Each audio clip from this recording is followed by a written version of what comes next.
the late Lieutenant Dem. Lieutenant Dem. Second told me that whether I did not pass through the defense headquarters. Secondly, ma laaj moy ndax jaaruma ci makkaan ñi nga xamne ñu saytu wali soldari. I said no, I have no business there. Mané ko dédé ama fofu soxla dé. My reason of coming here is to meet Balde for him to help me secure my money. Li tax ma ñew fi rek moy pour ma waxa Balde mu dimbale ma jot ci suma xaaliss bi. He said that Captain Bunja Dabo just called him. Munema Captain Bunja Dabo de legi la ma o ci téléphone. That I should meet the CDS with them. Ne dama wara gisé ak CDS ak ñoom. With the no, Dem is the late Lieutenant Dem. Ak ki nga xamne mo tudda Dem te Dem ci Yalla ci la. He said whether we can go together. Mune ndax mën na anda ñoom. I said no. Mané ko dédét. The CDS knows my number. CDS xamna suma number. Bunja knows my number. Bunja xamna suma number. I am not part of it. Man bokkuma ci. So I'm going back to Fajara Barracks. Ma ngi delu Fajara Barracks. That is how I left and went to Fajara Barracks. Non la fa baye ko dem Fajara Barracks. I was there till after closing time. Fala nek ba waxtu wi ñoo wara wacc liggéey. My second in command, ki nga xamne mo toppa ci suma kaw, who is Lamin LFK Jame, ñuy ko wax Lamin LFK Jame, entered my office mu dugg suma office and said that the deputy CDS Lantombong Tamba is trying you. Munema ki toppa ci CDS bi Lantombong Tamba mo la jema jot. I told him my phones are here. Mané ko suma téléphone yaangi ni de. There is no ringing tone. Gisuma ben ndeguma dara lu ci ring. Likewise the landline. Ak telephone line bi tam deguma ko. But he said you have to go and collect the money for the football match on Saturday. Mune da nga wara dem jëri xaaliss bi nak pour football match bi wara am samedi. I said that money can be collected on Friday. Mané ko xaaliss bobu mën na ko jël aljuma. Did you eventually go to the CDS office to collect the money? Yes. Wow. I went with my driver to the CDS office. I met the orderly sitting outside. I told him to announce me to the deputy CDS, which he did, and I was ushered in. I complimented and said, sir, my twice said that I should come and collect the money. He said, no, leave it till Friday. I told him, sir, these are the exact words I told the twice. Or any officer or soldier coming to Bakau can bring the money. Then he... At that time, what was your position? Time waxtu bobu ban place nga amé won ban position nga amé won. I was the commanding officer at Fajara Barracks, at the same time the financial secretary of the Gambia Armed Forces Football Club. Man jité won Fajara Barracks be paré tamé ma ki nga xamné ma yoré won mbiri copar gi ci football club bi soldari fofu. So you're dealing with CDS with respect to the monies that you were going to collect was under your portfolio as the financial officer of the Armed Forces Football Federation, correct? Yes, Council. Sanjo ko bi ak CDS bi moy won comme ka ya yoré mbiri copar gi pour mbotay football bi nek soldat yi ya lolo tanga dem fa pour gisé ak mom. Wow. Yes, Council. Apart from your discussion about the money that you were supposed to collect, did you discuss any other issues with the deputy CDS? Yes. Waxtaan bi nga xamne mom nga def ak mom ci mbir copar bi ndax waxtaanoon nga ak mom ci mbiri leneen. Yes, he informed me that I have been selected for a seminar in Slovakia. Waaw wax na ma ne dañ ma tànn pour ma dem teewee ji ndaje bu wara am ci Slovakia. In April. Weeri April la wara doon. So he said I can see the director of admin. Mu ne naa dem gisee ak director admin. Who was Mahmoudou Sarr, Commander Mamadou Sarr. Jamono boobu Commander Mamadou Sarr moo fa nekkoon. I went to Mamadou Sarr's office. Ma dem office Mamadou Sarr. And told him that the CDS directed me to your office. Ci laa ko ne ko CDS daf ma ebal si sa office.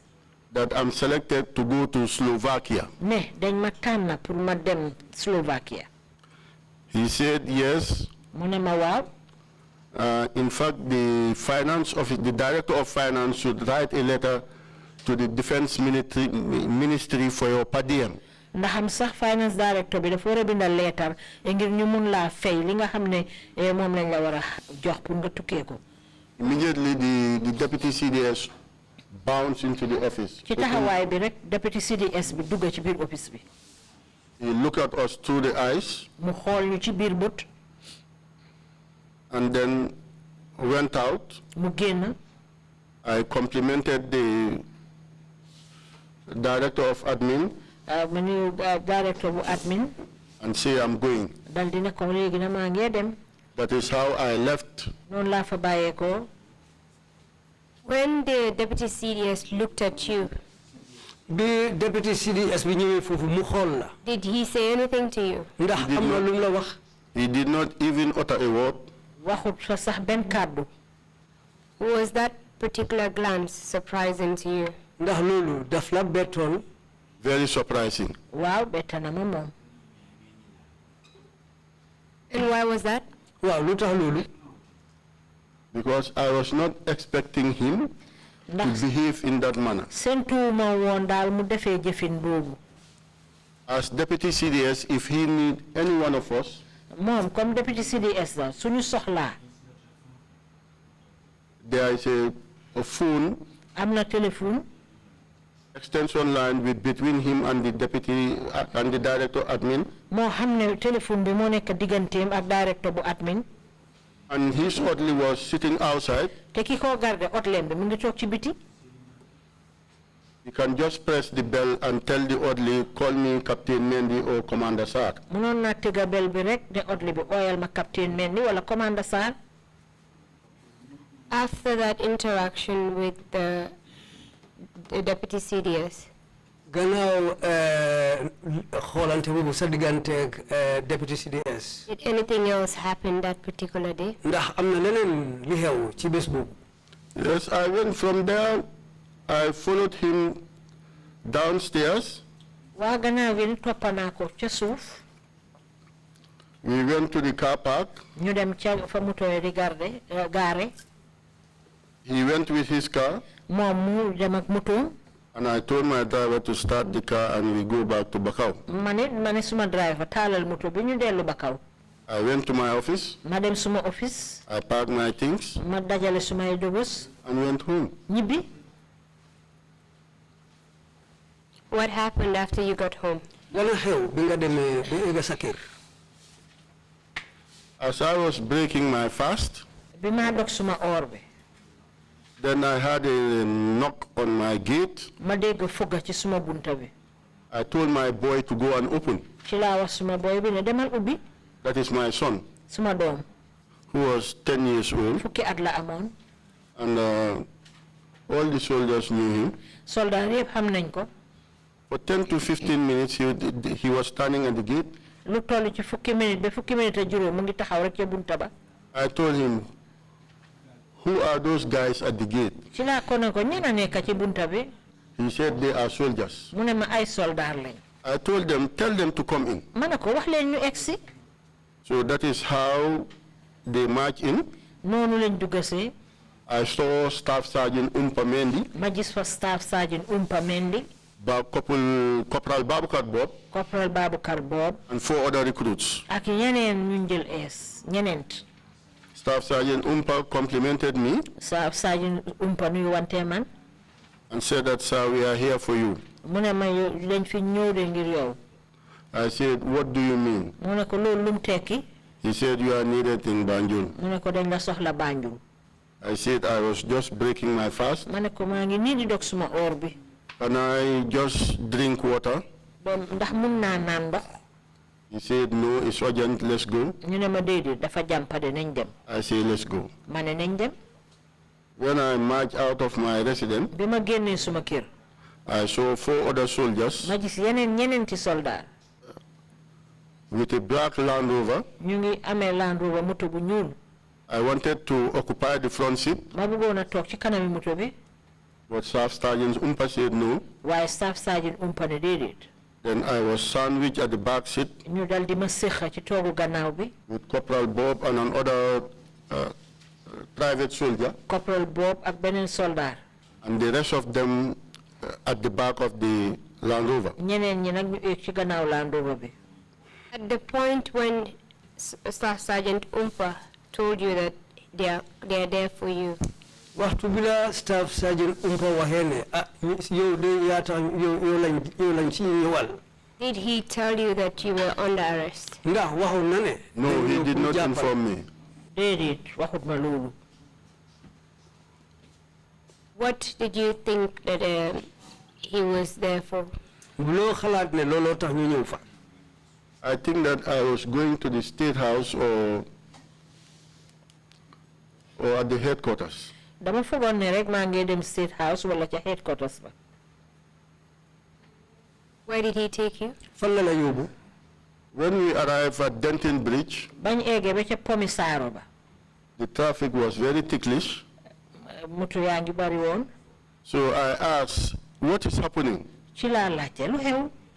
And everyone was quiet. ñëpp a ngi ne teg. So we bypassed the traffic ñu dal di romba trafic bi moto yi. and then went straight after Hamsa Barracks, ñu continuer ba romba Hamsa Barracks. immediately approaching mile 2. ba ñoo jublu ji ca mile 2. The driver signaled to the right, driver bi signal ci wàlli ndeyjoor. and then the prison warden raised the barrier up. ki nga xam ne moo fa doon garde ci kaso bi dal di ekkati gàllam bi nga xam ne moom lañ defoon. The other 2 guys opened the gate. yeneen ñaar yi ubbi bunta bi. Then I see this is something planned. ci laa ne lii nag moom luñ pexe la ba pare. So I asked Umpa, why are you bringing me here? ci laa ne Umpa lu tax ngeen maa indi fii. He said, I'm instructed to bring you here. mu ne ma dañ ma jox ndigal pour ma indi la fi. Did he show you any warrant for your arrest? ndax woonoon na la benn kayit bu ñu jàppala. Not even a blank paper was shown to me. du kayit bu kayiti neen sax boo xam ne won nañ ma ko. Then what happened? gannaaw loolu lu xew. Then I was received. I asked him why. He said he is instructed to bring me here. ba ma ko laajee lu tax mu ne dañ ko digal ne ma fa yóbbu. By who? ma ne ko kan. He cannot give me an answer. munu ma tontu ci loolu. Then I disembarked from the vehicle. ci laa dal di wàcce ci moto bi. Then I was received by, I don't know whether it's a chief inspector or ASP by then, Tiana. am na ku ma fa dalal na foofu ñu ko wax Tiana. And couple Aliou Koli of blessed memory. ak ndem si yàlla si couple Aliou Koli. Did they present any committal warrant to the prison guards before you were handed over to them? ndax ñoom jox nañu liggéeykati kaso bunti kaso bi foofu kayit boo xam ne mooy waran bi la war a yóbbu foofu ndax kayit boobu gaay wane nañ ko. Council, not even a tissue paper. Council tissue paper sax wane wuñ ko fa. Were you taken before any military panel, before let's say before a court martial, before you were taken to Mile 2 prisons? ndax gaay yóbbu woon nañ la ci kanami ate soldat balañ la yóbbu Mile 2. From my residence direct to Mile 2. man daal dañ ma jëlee suma kër rek yóbbu ma Mile 2. And where at Mile 2 did they take you? fan lañ la yóbbu biir Mile 2 foofu. A search was conducted on me. ci lañ ma dal di visité. They took my mobile. ñu jël suma mobile bi. The money that was in me. xaalis bi ma amee woon. My finger ring. suma jaaru baaraam bi. My chain. suma chain bi. And then I was escorted to security wing number 5. ci lañ ma yóbbu nag fa ñoo wax security wing number 5. And I was placed in a dusty cell. ñu dugal ma nag ci cell bu tilim. without no bedding. Amul dara lu ma fa wara lal. Go on, please. Continue. At midnight, Ca xaaji guddi. the gate of security wing number 5 Bunti security wing number 5 and the cell doors ak bunti seel yi were opening and closing ñu ngi ubbee ka tëj till in the morning ba ca suba because they were just arresting, bringing people inside. ndaxte ñu doon jàpp ay nit rek di leen indi foofu. At that point, when you were locked up in the security wing, waxtu boobu biñ la dugalee ci security wing bi tëj la foofu. do you know why you were there? Ndax xam nga lu tax yaa ngi foofu. Honestly, I don't know. dëgg xaw ma woon lana tax. Did you meet anyone else at the security wing where you were placed? Ndax fekk nga kenn ci security wing bi foofu fi la dugaloon noonu. Security wing have 99 cells and there were only 5 remand prisoners. Security wing juróom ñeneen fukki seel ak juróom moo fa nekk te juróom rek ñooy ñi nga xam ne ñooy remand prisoner yi foofu. And all those were charged with capital punishment, murder. ñeneen ñi fa nekk yépp liñ leen tuumal mooy ne dañ rey. Not knowing why you were locked up in the security wing, what was going on into your mind? Xamuloo sax li tax ñu isi la security wing loo doon di xalaat ci waxtu boobu. I cannot just imagine what was happening to me. I said to myself, what have I done? mënu ma woon a xalaat sax li nekkoon ci suma xel mi man daal li ma doon wax suma bopp rek mooy man lan laa def. Because I have served more than that time 23 or 24 years service. ndaxte jamono yi fekk na liggéey naa ci soldat bi ñaar fukki at ak ñetta. And I have never got any query from my superiors. te suma njiiti amut kenn ku musa def benn tawat ci suma mbir. I've never been to cell. musuñ maa yóbbu seel. I've never been charged. musuñ maa charge. So I don't know what was happening. man daal xaw ma woon lu doon I was totally confused. man dama jaxasoo woon jamono boobu. But I see God be in control of everything that is happening. ci laa ne yàlla daal yow tegal sa loxo ci lépp loo xam ne mooy dox fi mu nekk. What happened the following day? Lana xew ca ëllëg sa.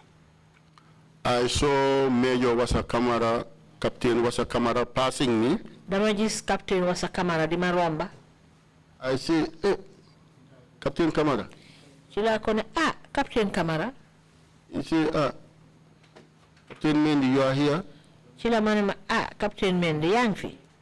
I say, I'm the first person to be arrested. ma ne ko man de man lañ njëkk a arrest. So, what is going on? lana xew xanaa. He said there was a fuel coup. mu ne ma dafa am benn coup d'état bu manqué bu xewoon. So I just sat down. ci laa dal di toog. When there was a plaster on his head. maa gis plaster ci boppam bi. Then I say, wow. ci laa ne waaw. So all this is happening and I am not aware. bon lii yëpp a ngi doon dox te man yëguma ko. So then I was there.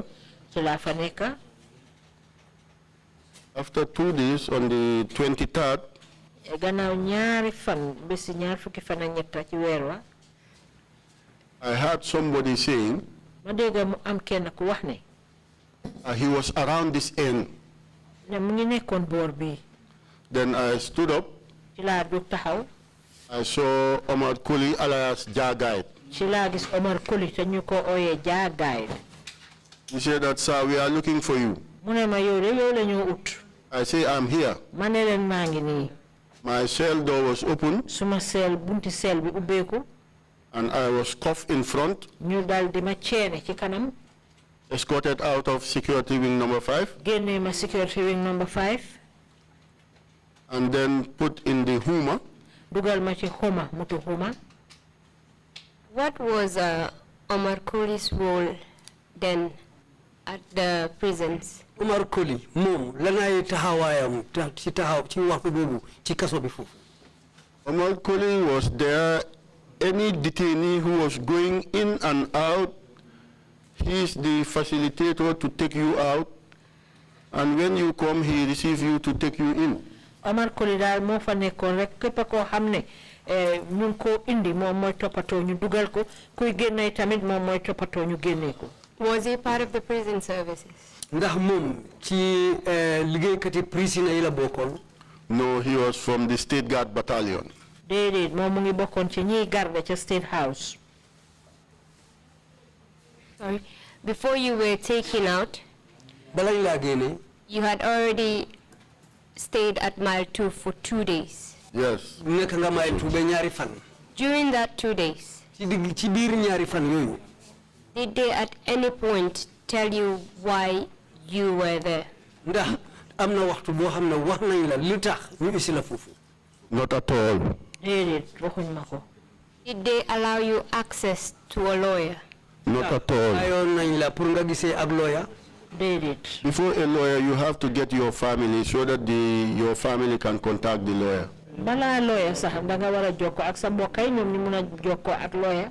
Your family were not also aware that you were in Mile 2? te sa njaboot ji sax yëguñ ne yaa ngi Mile 2. No. déedéet. Who were the individuals that Omar Colley came with to take you out of your cell? ñan la Omar Colley àndoon ñan la àndaloon pour ñu ñëw génne la sa cell.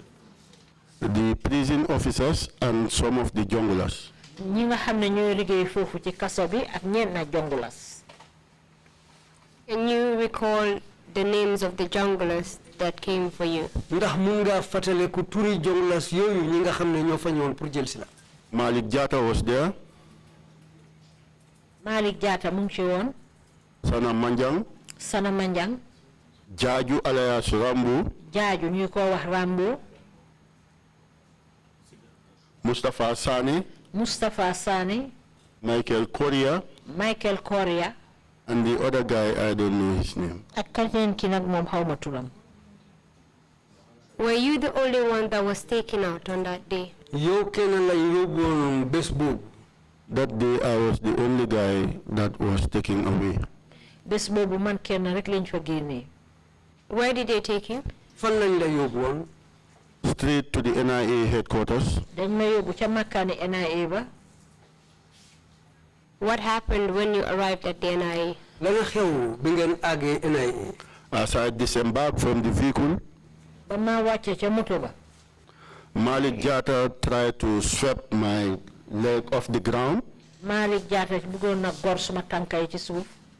On 2 occasions, ñaari yoon. but I was still firm on the ground. waaw ba léegi maa ngi taxaw dëgër ci kaw suuf bi. When we entered the reception, bañ eggee ca reception ba.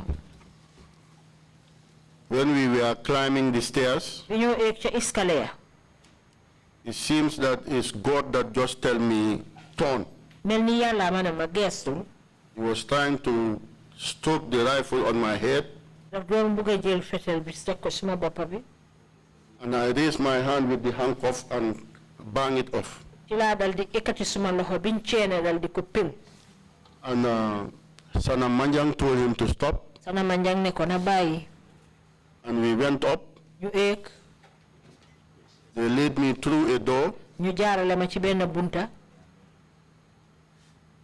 where I met a panel sitting, foofa nag ma fekk fa ay jàmbur yoo xam ne ñu nga toog. comprising of Mamadou Haidara, ñi bokk na ci di ku ñoo wax Mamadou Haidara. from the NIA, moom mu ngi bàyyeekoo NIA. Demba Sow, Demba Sow. Boto Keita, Boto Keita. Lamin Cham, Lamin Cham. and other officers and soldiers from State House. ak ñeneen yoo xam ne ñu fa ak ay soldats yu bàyyeekoo State House. You mentioned that Mamadou Haidara was from the NIA. wax na ne Mamadou Haidara NIA la nekka. How about Demba Sow? Demba Sow nag moom fan la. Demba Sow is from the police, now is Assistant Inspector General of Police. Demba Sow moom ci police bi la bàyyeekoo léegi sax moom moo toppa ci njiiti police yi. What about Boto Keita? Boto Keita nag. Boto Keita was a detective with the police. I'm told that now he is also a chief superintendent. Boto Keita ci police bi la doon liggéey léegi nag yëg naa ne moom chief superintendent la. What of Lamin Cham? Lamin Cham nag. He is still serving in the police, but I don't know his rank. moom ba léegi police la de waaye xaw ma ban maxaama la yore. So this was a mixed panel of people from the different security outfits. mu ngi mel ni jàmbur yooyu toog foofu dañ leen jaxase ku ngi jógee ci ay bunta yoo xam ne duñ benn. Yes, Council. Wow, Council. Tell us what happened while you were before this panel. la wax ñu la na xew bi nga yóbboo ci kanami panel boobu. Haidara asked me, do you know why you are here? Haidara daf ma laaj ne ma ndax xam nga li tax nga nekk fii. I said no unless you tell me. Ma ne ko xaw ma de xanaa nga wax ma ko. It's okay, just lean and be comfortable. The mic will take in your voice. Toogal nam waree rek fekk ni nga toogee noonu mun nga toogaay bu jekk rek loo xam ne di la gëteen nga wax mic bi dina jël. You may continue. Mun ngaa continuer. He said that give us a rundown of your weekend activity. Mu ne ma wax ñu ci biir weekend bi lan nga doon def. And you've already given us a rundown of what you did on the 21st, correct? Yes. wax nga ñu ba pare la nga defoon ci bisi ñaar fukki fan ak benn. Was that the rundown you gave before the panel? ndax loolu ba xibaar boobu nga joxoon panel bi foofu. Yes, Council. Wow, Council. What happened after you gave that rundown? dana xew ba nga waxee gars yi xibaar boobu. He said, no, I'm just trying to divert the attention of the panel. Mu ne de dama bëgg rek ulbati xalaat ñi nga xam ne ñoo nekk ci panel bi. Then I told him, Ma ne ko if you can go to Fajara barracks, soo mënee dem Fajara barracks. you parade all the officers and soldiers Nga dajale officer yi soldaar yépp. and talk to them. Waxa ñoom. I always tell them, saa yu nekk dama leen dee wax ne. you have to be loyal dañ war a jébbalu ci. and defend the territorial integrity of our motherland. Ñu aar li nga xam ne moo di suñu réew mi. If me, Pierre Mendy, as the commanding officer, Bu fekkee ne man Pierre Mendy mi nga xam ne maa jiite foofu. want to manipulate any one of you, su ma leen bëggee def loo dara yéen ñëpp. please report me to the authorities. Boole leen ma ci kilifa yi. When you responded in that manner, bi nga tontoo gars yi comme ni nga waxee nii. what was the reaction? ñoom lan lañ def. He still was adamant that I'm not speaking the truth. Ba tey daal mu ngi dëgër daal ne man li ma wax du dëgg. What happened afterwards? gannaaw loolu lan a xew. That is where he told me that, do you know that there is a foil coup? Ci booba nag ci la ma wax ne mbaa xam nga ne am na coup d'état boo xam ne bu yàqu la. I say, okay. Ci laa ne I told him, anyway, ma ne ko ba léegi. in October, weeri October. when I assumed office as Commander Fajara Barracks, ba ma jëlee suma office ba nekk commande ca ami Fajara Barracks. we were trying to renovate the fence on the southern part of the barracks towards Newtown. ñu ngi doon jéem a defal nag fa nga xam ne mooy fence bi féetee ca Newtown. And the CDS Ndur Cham came there. Ki nga xam ne nag mooy CDS ba jamono boobu Ndur Cham ñëw fa. He was talking to my RSM, Alpha Ba, mu ngi doon wax suma RSM ba Alpha Ba. for 30 minutes in Fuller. Lu toll ci fanweeri minute waaye ci làkki pul lañ doon wax. After the day's work, gannaaw bu ñu liggéeyee bés boobu ba pare. I thanked the men ma gërëm nag suma nit ñi. for a job well done, ci liggéey bu rafet biñ def. that we will continue the work tomorrow. ne ëllëg dinañ eggali liggéey bi. Then RSM Ba came to my office RSM Ba ñëw suma office. and said that Ndur Cham, the CDS, said I should go to his residence. mu ne Ndur Cham CDS ba jamono boobu ne dama war a dem kiram. I said, yes, you can go. mu ne ko waaw mën ngaa dem. Then in the morning, ca suba sa. normally when I enter my office, ñaareel nag suma eggee suma office. The RSM will come and greet me. RSM daf dee ñëw nuyu ma. Then I will, if I have any task for him, I will inform him. Su boobaa nag su ma amee dara lu ma ko war a sant dinaa ko ko yëgal. With my second in command. Ak ki nga xam ne moo toppa ci suma kaw. Then he told me that I went to the deputy CDS yesterday. Ci la ma dal di wax ne dem naa ci ki nga xam ne moo toppa ci CDS bi démba. I say, Ma ne ko He said the CDS is planning to overthrow the government. Mun dal di ne ma CDS day mu ngi jéem pour daaneel nguur gi. I told him, Ma ne ko. Don't be stupid, excuse my language, counsel.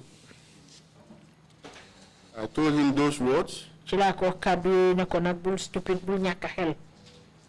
And said there is no ocean between me and the CDS. Man day amul benn géej bu nekk suma diggante ak CDS.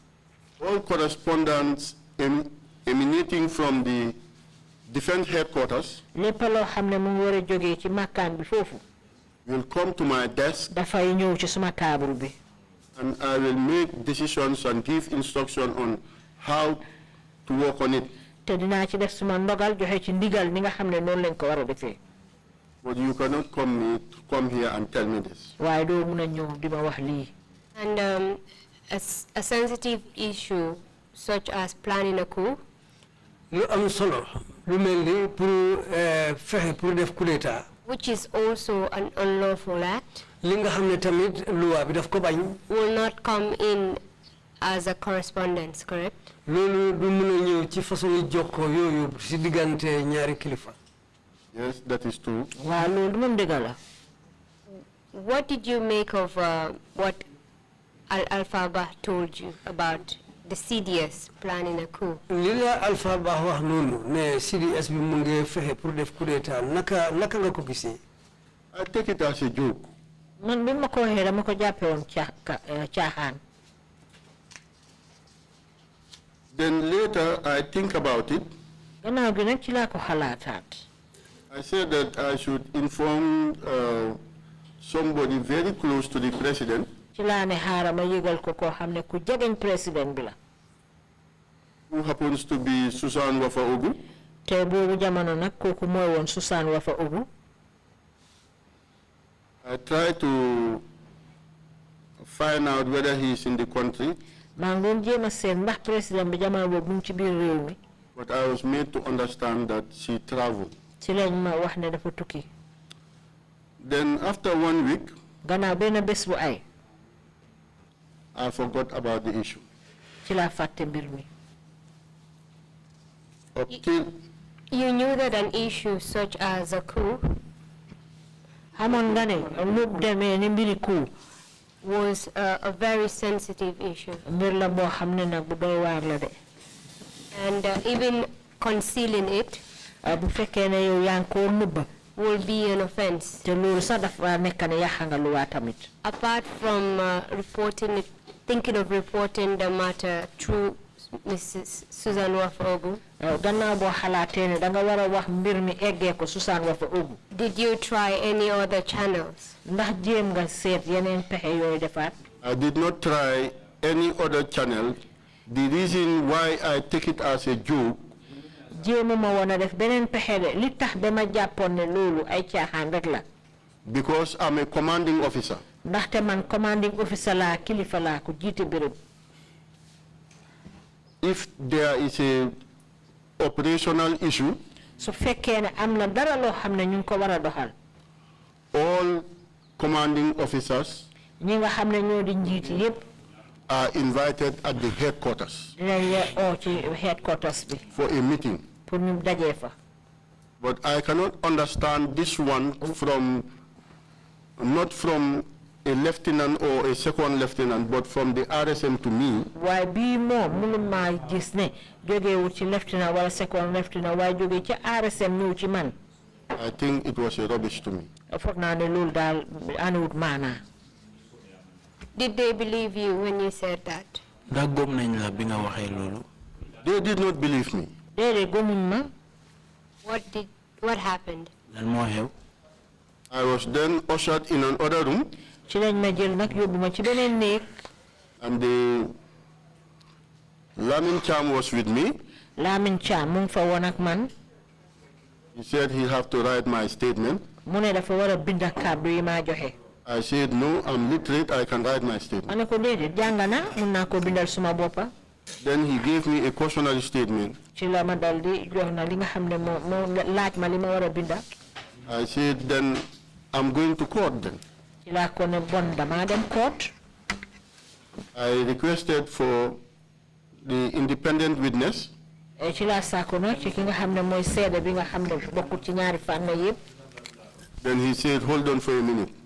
Mu dal di ne xaaral tuuti. He went to the panel room. Mu dem ci panel fa nga xam ne fa lañ nekk. He came and said that they say, let me just write it like that. Ci la dellu si waat ne ma ñu ne nga bind ko noonu rek. Did he read any charges to you before giving you the cautionary statement? Ndax jàngaloon nañ la tuumal boo xam ne dañ la ko tuuma balam la jàngal kaddu boobu. No, he did not read any charge to me. Déedéet waxut ma dara loo xam ne moom lañ ma tuumaal. Did he tell you the offenses that you were accused of before giving you the cautionary statement? Ndax waxoon na la tuumal biñ la war a def wala yaaxu-yaaxu yi nga def balam la jox kaddu boobu. Not a single joxut ma dara. was uttered to me. Amul dara luñ ma jox. What happened? Sorry, what happened after you wrote your statement? Lana xew bi nga bindee sa kaddu yooyu. I wanted to sign. Dama bëggoon a sign. He said no. Ñu ne déedéet.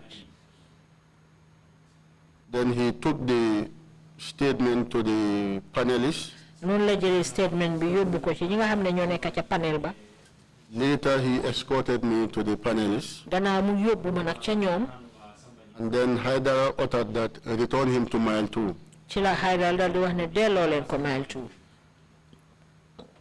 Then I went down the stairs. Ci la wàcc escalier yi. Malik Jatta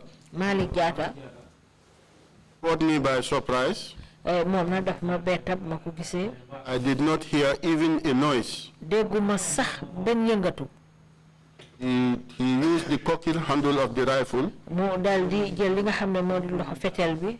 and bashed my head, Dal di ko dóor ci suma boppa bi. my left side of my head, the left side of my Ci head, suma boori càmmoñ bi ci suma boppa bi. and blood started oozing from my head. Ci la deret di commencé nag di sotteeku ci suma boppa bi. I used my hand to wipe it, Ma jël suma loxo ne dama ko fompa. but it still continues. Waaye mu ngi continuer ba tey di sottee di nàcca. Then I entered the vehicle. Ci laa dugg ci moto bi. I was taken straight to mile 2. Ci lañ ma yóbbu mile 2. Did anyone order Malik Jatta to hit you? Ndax dafa am ku jox Malik Jatta boobu kaddu pour mu dóor la. Nobody ordered Malik Jatta to hit me. Déedéet kenn digalu ko pour mu dóor ma. Because I can fully remember Ndaxte mun naa fàttaleku. in 1998, Atum 1998. I was duty officer at Yundum Barracks. Man maa nekkoon duty officer Yundum Barracks. I was going round Maa ngoo wëraalu. by 3 a.m. ñetti waxtu yi ci xaaju guddi. He was a sentryman beside the kitchen, Am na koo xam ne mu ngi woon ci boori waañ bi. and I saw cigarette light. Ma gis taali cigarette. So when I approached, he put it off, Ba ma ex jegeñee nag mu fay ko. and I was smelling cannabis on him. Maa ngi doon xeeñtu nag taay ci moom. I went to the guard room, Ma dem ca fa ñoo garde guard room ba. informed the guard commander Pour xamal ki nga xam ne moo fa jiite ñiy garde.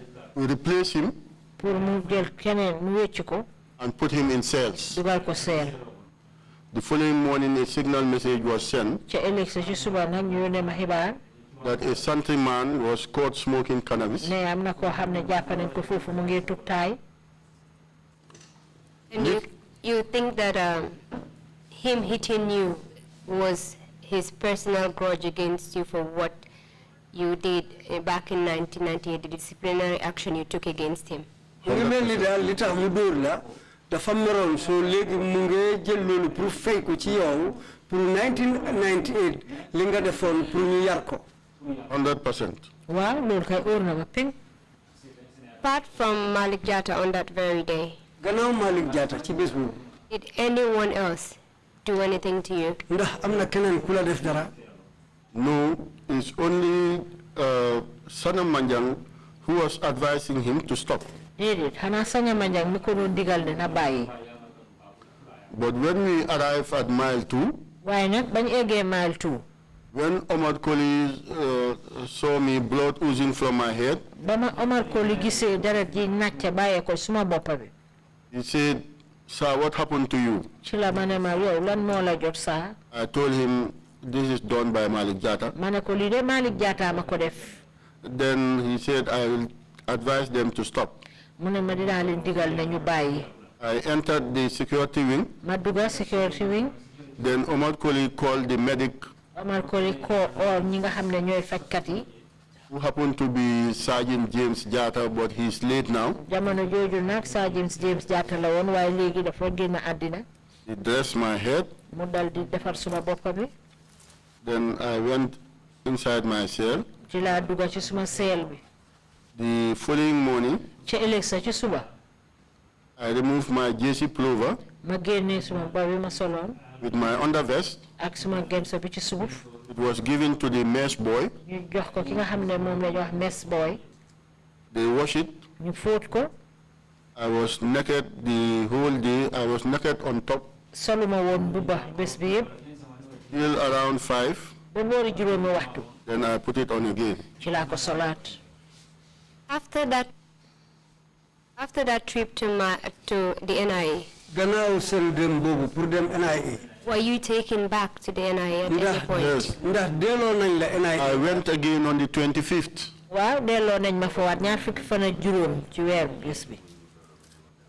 Can you tell us whether you're the only one that was taken there on the 25th? ndax mun nga ñoo wax yow kenn lañ fa yóbbuwoon ci bés yi ñaar fukki fan ak juróom I was alone. man kenn la woon. What happened on that 25th? dana xewoon ci bés boobu ñaar fukki fan ak juróom ci weer bi I was taken to a separate room. dañ ma yóbbu ci beneen néeg. Then they brought an independent, they manufactured an independent witness called Babu from Bara. ci lañ dal di fexe indi koo xam ne seede la boo xam ne farut ci ñaari boor yëpp mu nga bàyyee koo Baara ñu ko wax Baabu. I told him that you were not present when I was writing my statement. ma ne ko yow de ba ma bind suma kàddu yi teewuloo fa woon. How can you be a witness to this? naka nga nekkee seede ci lii. He said, I have been doing this with the NIA here. mu ne man de yàgg naa def lii ak NIA yi. I said, then it's fine. ma ne ko ah baax na ba léegi. So he was a professional independent witness for the NIA. mu ngi mel ni moom dafa miin ci liggéey boobu di nekk a seede ci loxo NIA yi foofu If there is a word better than professional, we can use it, man. su ma mënee wax beneen kàddu boo xam ne moo ku mun liggéey bala dinaa ko wax.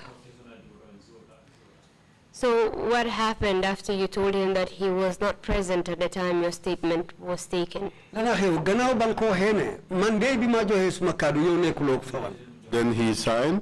ci la dal I read my statement, ma jàng suma statement bi. and there was nothing changed. amul dara luñ ci soppali. I signed, ma sign. and then he signed. moom it mu sign. So I was escorted to the panel again. ñu dal di may yóbbuwaat ca panel ba. And Haidara said, take him to the torture chamber. Before then, when you were given your statement again to read over and sign, bi bañ la joxee sa statement bi sa kàddu bi pour nga jàngaat ko sign did they at that point charge you with any offense? ndax waxtu boobu tuumal nañ la ne yow lii nga def There was nothing. waxuñ ma dara. They did not inform me anything. xamaluñ ma dara. You mentioned being led to the panel. Yes. wax nga ne yóbbu nañ la ca panel ba Can you tell us the composition of this panel you were led with? ndax mun nga ñu wax ñana teewoon ci panel boobu Haidara, Haidara fa woon. Demba Sow, Demba Sow mo fa won. Lamin Cham, Lamin Cham ang fa won. Boto Keita, Boto Keita ang fa won.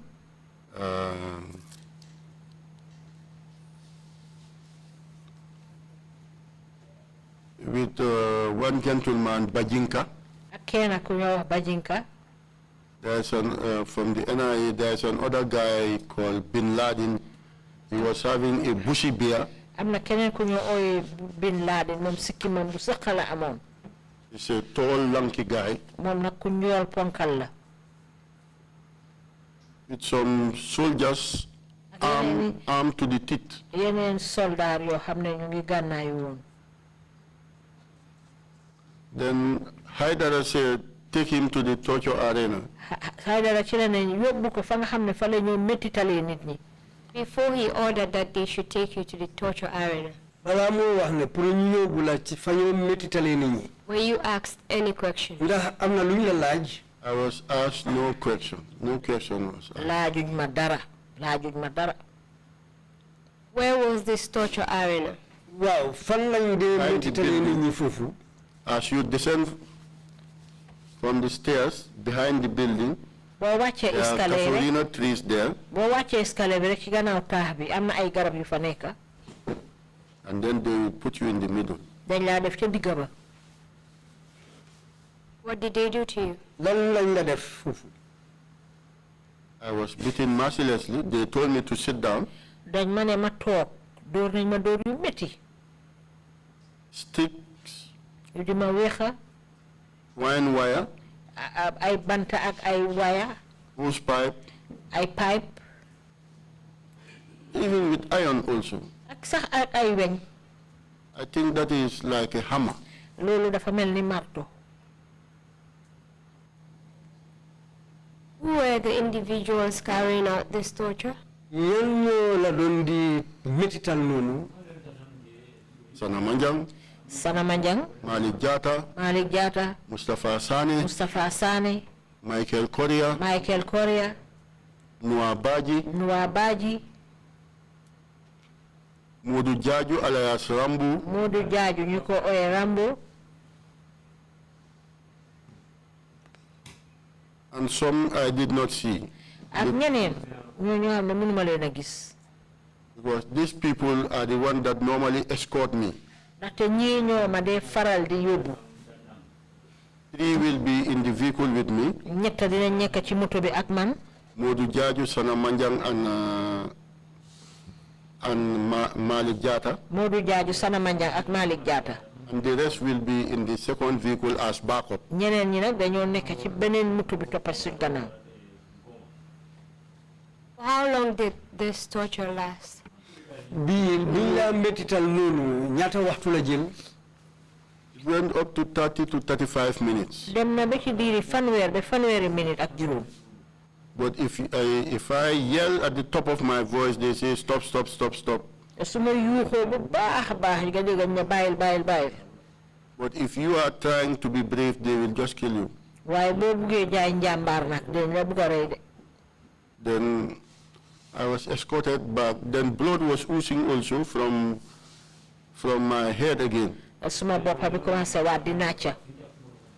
Because they beat me till the plaster is off. ndaxte dañ ma dóor ba place biñ fa tayoon génn. And before that, when I went, Haidara asked me, why are you plastering your head? balaa loolu nag Haidara laajoon na ma lana tax may plaster suma boppa bi. I told him that it's Malik Jata that wounded me. ma ne ko Malik Jaata day moo ma gaañ.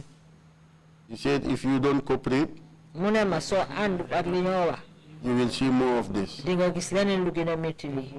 I said, I'm ready to see more of this, but the truth is what I'm going to tell you. man day pare naa nag pour gis lu gën a métti lii waaye nag du tere dëgg bi rek laa leen a wax. So I was escorted back to mile 2. ci lañ ma gunge waat yóbbu ma mile 2. This time around, can you tell us the kind of injuries that were inflicted on you? ci yoon bii nii mun nga ñëw wax yan façon gaañu nga am ñoom ci seen métital boobu. The sore on my head just widened a bit. néew bi ci suma bopp bi dal di gën a yokku. And I was having general body pain. suma yaram bi yëpp a ngi doon métti. What happened when they took you back to Mile 2? The normal protocol, I'm taken to the reception. They remove the handcuff. Comme niñ ko dé défé rek dañ génné handcuff bi yóbbu ma ca reception ba. Give them a receipt that I am in at Mile 2. Pour won leen légui ma ngi dugana Mile 2. And then escort me back to my cell. Ci lañ ma dellu gungé nak yóbbu ma ca suma cell ba. So I requested to Omar Koli. Ci la sakku nak ci Omar Koli. I want the medic to come and dress me. Né dé bugana fajkat yi ñëw ñu dress ma. He said, okay. Mune ma baxna. I told him, can I sit outside here with the officers and wait? Mané ko mën na tok fi ci biti ak officer yi pour xaar. He said, no, go back to your cell. Mune ma dédé delu ci sa cell bi. So I went in. Ma dugga. And they locked me in. Ñu dal di ma tëj ci biir. So I was waiting for the medic. Ma ngi doon xaar nak fajkat bi. But the medic did not turn up. Waaye ñëwut. I called the officer. Ma oo ñi nga fa liggéey. He said that the medic was here. Mu ne ma fajkat bi mu ngi fi woon.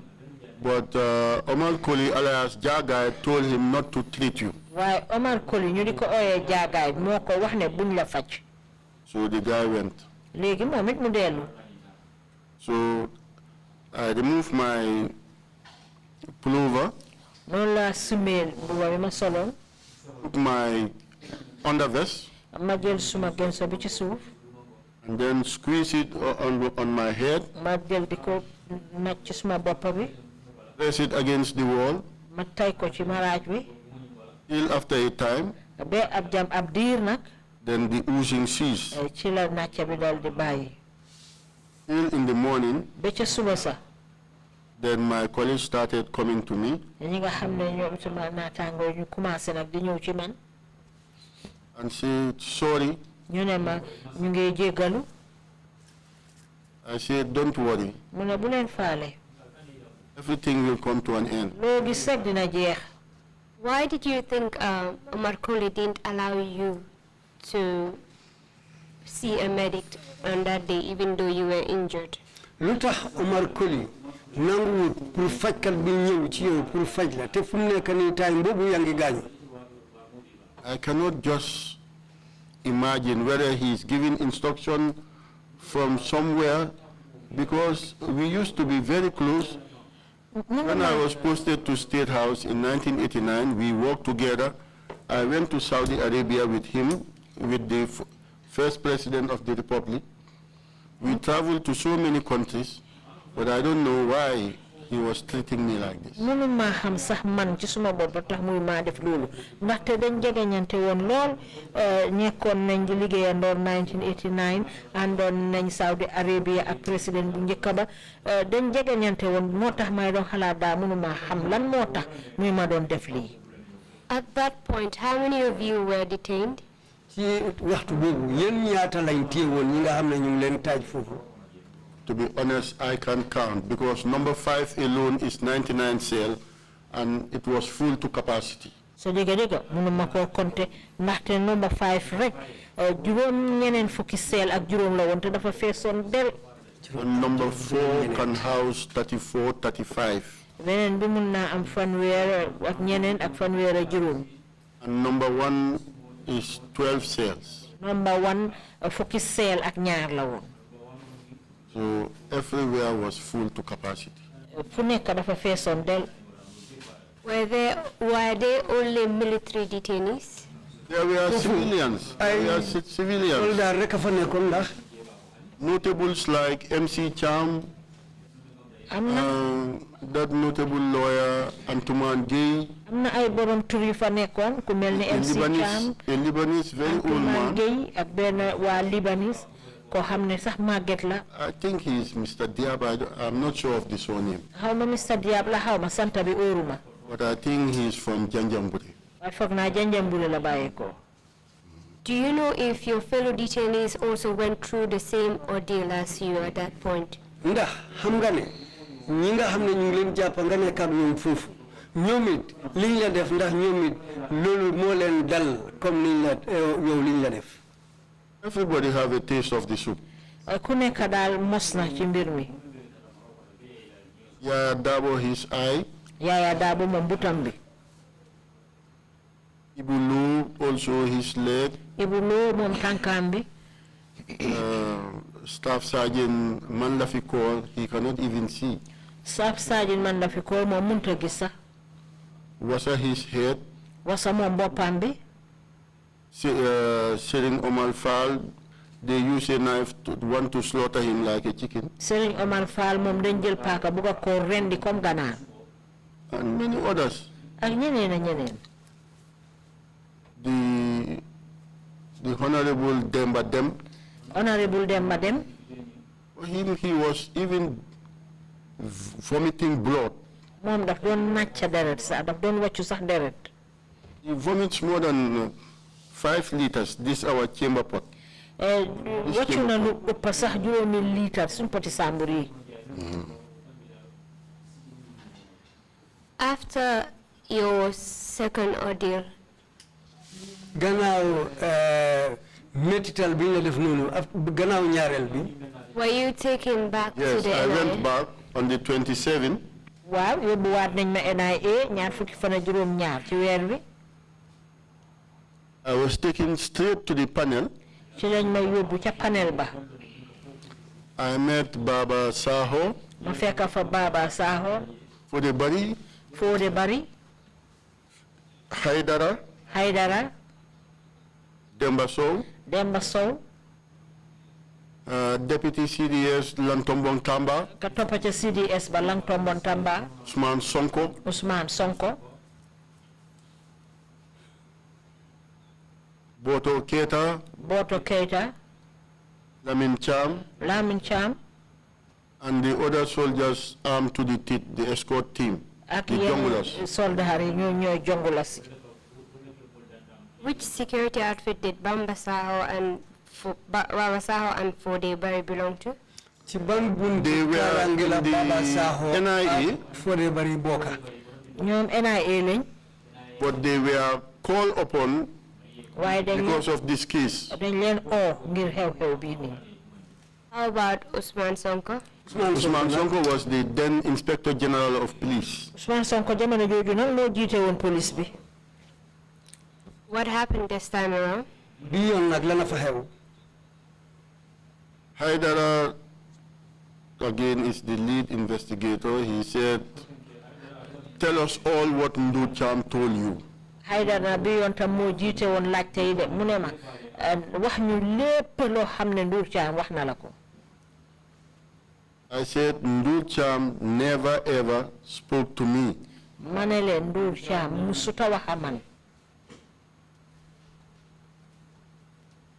He said that if you don't talk, mu ne ma soo waxut we'll deal with you. dinañ jëfante ak yow. Then Baba Saho ci la Baba Saho asked me, laaj ma ne do you think you are fit to live in the next minute? yow foog nga ne na sax yow jar na pour nga dunda ci beneen minute bi. I gazed up. ma sigi I saw mosquitoes flying. ma gis yooyu naaw. I told him that if mosquitoes are fit to live, what about me? mu ne su fekkee ne yooyu naaw nii war nañoo mën a dunda bon man nag. Then Haidara rushed and he was attempting to slap me. Haidara ci la buur ne daf may mbecc. And Baba Saho told him, stop. Baba Saho ne ko bàyyil. So that is where they took me. He gave another instruction, let them take me down ci la joxe waa beneen ndigal ne nañ ma wàccee ca suuf. to the same area, the torture arena. ca benn béréb boobu nga xam ne fa la ñoo métitalee nit ñi. When Haidara was given this instruction, bi Haidara du joxe kàddu bi. was he specific as to what should happen to you? ndax wane na tigi lan moo la war a dal yow. Take him down is to go to the torture arena. boo déggee ñu ne wàccee ko rek mooy dañ laa yóbbu pour métital la. Did any of the people in the panel ndax am na kenn ci ñi nga xam ne ñu ngi bokkoon ci panel bi foofu protest as to the procedure there? No. pour bañ liñ la wara def fofu. Déedéet kenn bañut. Nobody protested. Who were the people that took you down? Ñena la wacce won fofu nonu. My escorters, Malik Jata, Sana Manjang, Malik Jata, Sana Manjang, and the other junglers. ak yeneen jonglers yi. Take us into detail one by one. What happened and what did they do? Wax ñu bena lana xew fofu ak lan lañ la def yow. They escorted me down to the torture arena ca lañ ma yóbbu fa nga xam ne fa la ñoo métitalee nit ñi. and told me to sit down. ñu ne naa toog. But I cannot sit with the cuff. I first have to kneel down. waaye mënu maa toog nag ak ceene bi foog ma sukka njëkka. I kneel down and then ci laa after sukka sit down. ba pare soog a toog. And then rain started coming on me. ñu commencé nag di ma dóor. What did they use to beat you? Lan la gaay jëfoo pour door la. The same materials. jumtuwaay yi njëkkoon a amee rek. And this time around, I was trying, but this guy covered his face. waaye bii yoon dafa am koo xam ne fu mu ba kanamam bi. Because he even used plier. ndaxte dafa jël plier.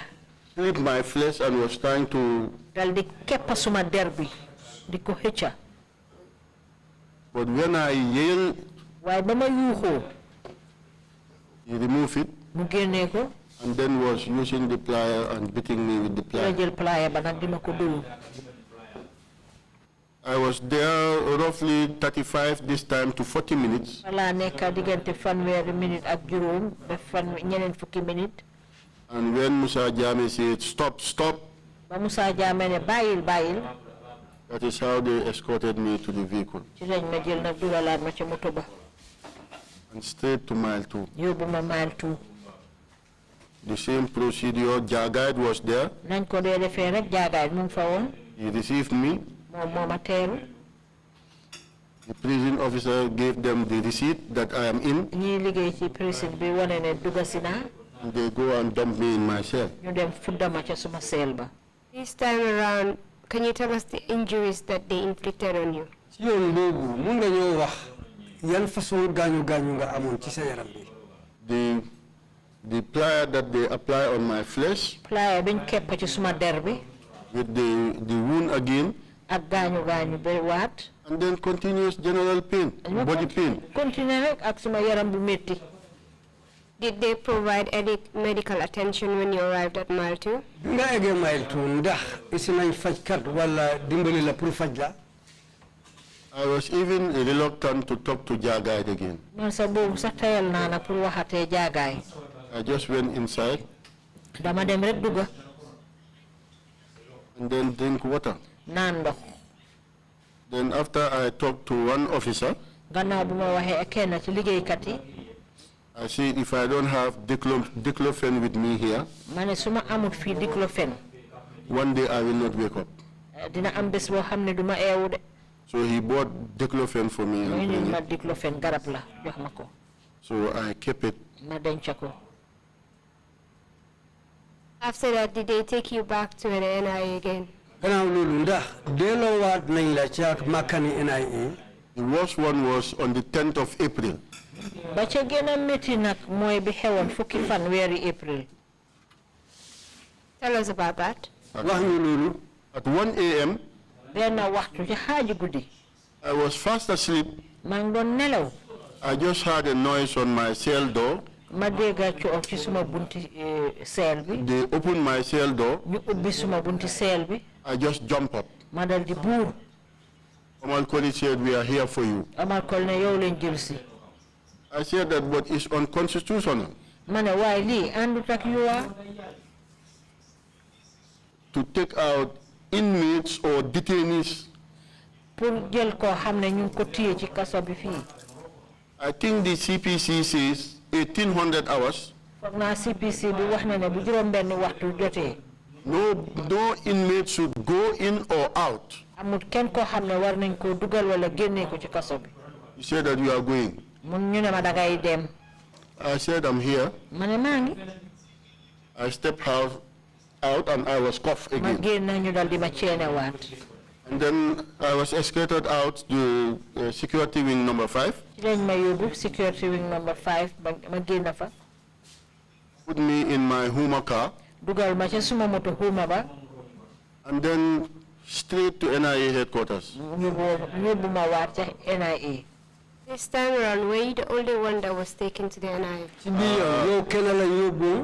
Sorry, on this fateful day, early morning, I went with the former Speaker of the House, Sirif Mustafa Diba. déedéet bi yoon moom maa ngi ànd ak ka nga xam ne moom soo naa nekk speaker ci néegi député yi Sirif Mustafa Diba. A very old man, he cannot even get down from the stairs. koo xam ne mag la sax mënut a wàcce sax escalier yi. You have to support him to go down. nga jàppale ko mun a wàcce escalier yi. So then we went. léegi ñu dem. I was in the first vehicle, and this time my backup vehicle, that is where they place him. man maa ngi woon ci moto bi ci kanam bi yoon nag moto bi daan toppe suma gannaaw moom fa lañ ko dugal. So when we arrived, bañ àggee. he was taken to the reception. ñu yóbbu ko ca reception ba. On passing the reception, bañ fa romba. I saw Tumbul Tamba ma gis Tumbul Tamba. with Noah Baji moom ak Noah Baji. and another Jongula. ak beneen Jongula. Then I was taken straight to the torture arena again. ci lañ ma jël yóbbu waat ma fa ñoo metitalee nit ñi. So Malik Jata told me, Malik Jata ne ma. Today you have to inform us all what Ndur Cham told you. di ñu wax lépp lu la Ndur Cham wax. This time around, did you have to go through the panel? No, they did not take me to the panel, straight to the torture arena. déedéet jaarale wuñ ma ci panel bi mooy jàmbur yi ñu tànn pour ñu def gëstu yi jaarale wuñ ma fa. Happened after Malik Jata told you that you have to tell them all that Ndur Cham revealed to you. Lana xew gannaaw bila Malik Jata waxee ne tey di ñu wax lépp loo xam ne Ndur Cham wax na la ko. I told him that Ndur Cham never ever spoke to me. It's Alphaba who told me last year, and I rubbish him. wax naa ko ne man de Ndur Cham musuta waxa man Alphaba moo waxoon a moon daaw te ba ma ko waxee dama ko jànni. He said that if you don't tell us today, mu ne ma soo ñu waxut tey. it's not going to be easy with you. ah du yomb ak yow de. I said I'm ready to die, but the truth I will tell you. ma ne leen xanaa ma dee de waaye nag dëgg bi daal dinaa leen ko wax. So I saw Tumbul Tamba walking on his toes ma gis Tumbul Tamba ya ngeen dox tànkaam. off the light, mu fay lampa yi. and then a plastic bag was put on my head. ñu jël mbuusi nylon sol ko ci suma bopp bi. But as God helped me that I was cuffed in front, waaye li ma dimbale mooy suma ceene bi loxo yi ñu ngi ko ceene ci kanam. then I happened to create a hole with my 2 fingers. ci laa fexe ba bu na pax ak suma ñaari baaraam yi. I was breathing. maa ngi doon nokki. When the plastic bag was placed over your head, biñ la solalee mbuusi nylon boobu. was it left hanging there? dañ ko bàyyoon mu nekk ci sa bopp bi noonu. It was twist on the right side, and then the guy handled it. dañ ko lëmas ci boori ndeyjoor bi ba pare mu am ku ko téye bu dang. So if I was not cuffed in front, I would have died. su fekkoon ne man ceene biñ ma def nekkutoon ci kanam ni kon damaa dee. Because I was able to create a hole, ni fexe woon naa ba def fa pax. that is how I was breathing. ci laa mënoon di nokki. They used the electric wire, ñu jël buumi courant bi. put it on my head, def ko ci suma bopp bi. and it was bright like daylight. mu ngi leer nag comme bëccëg. It was just like when a welder man is welding an iron. dafa mel ni welda man rek su fekkee ne mu ngi suude weñ.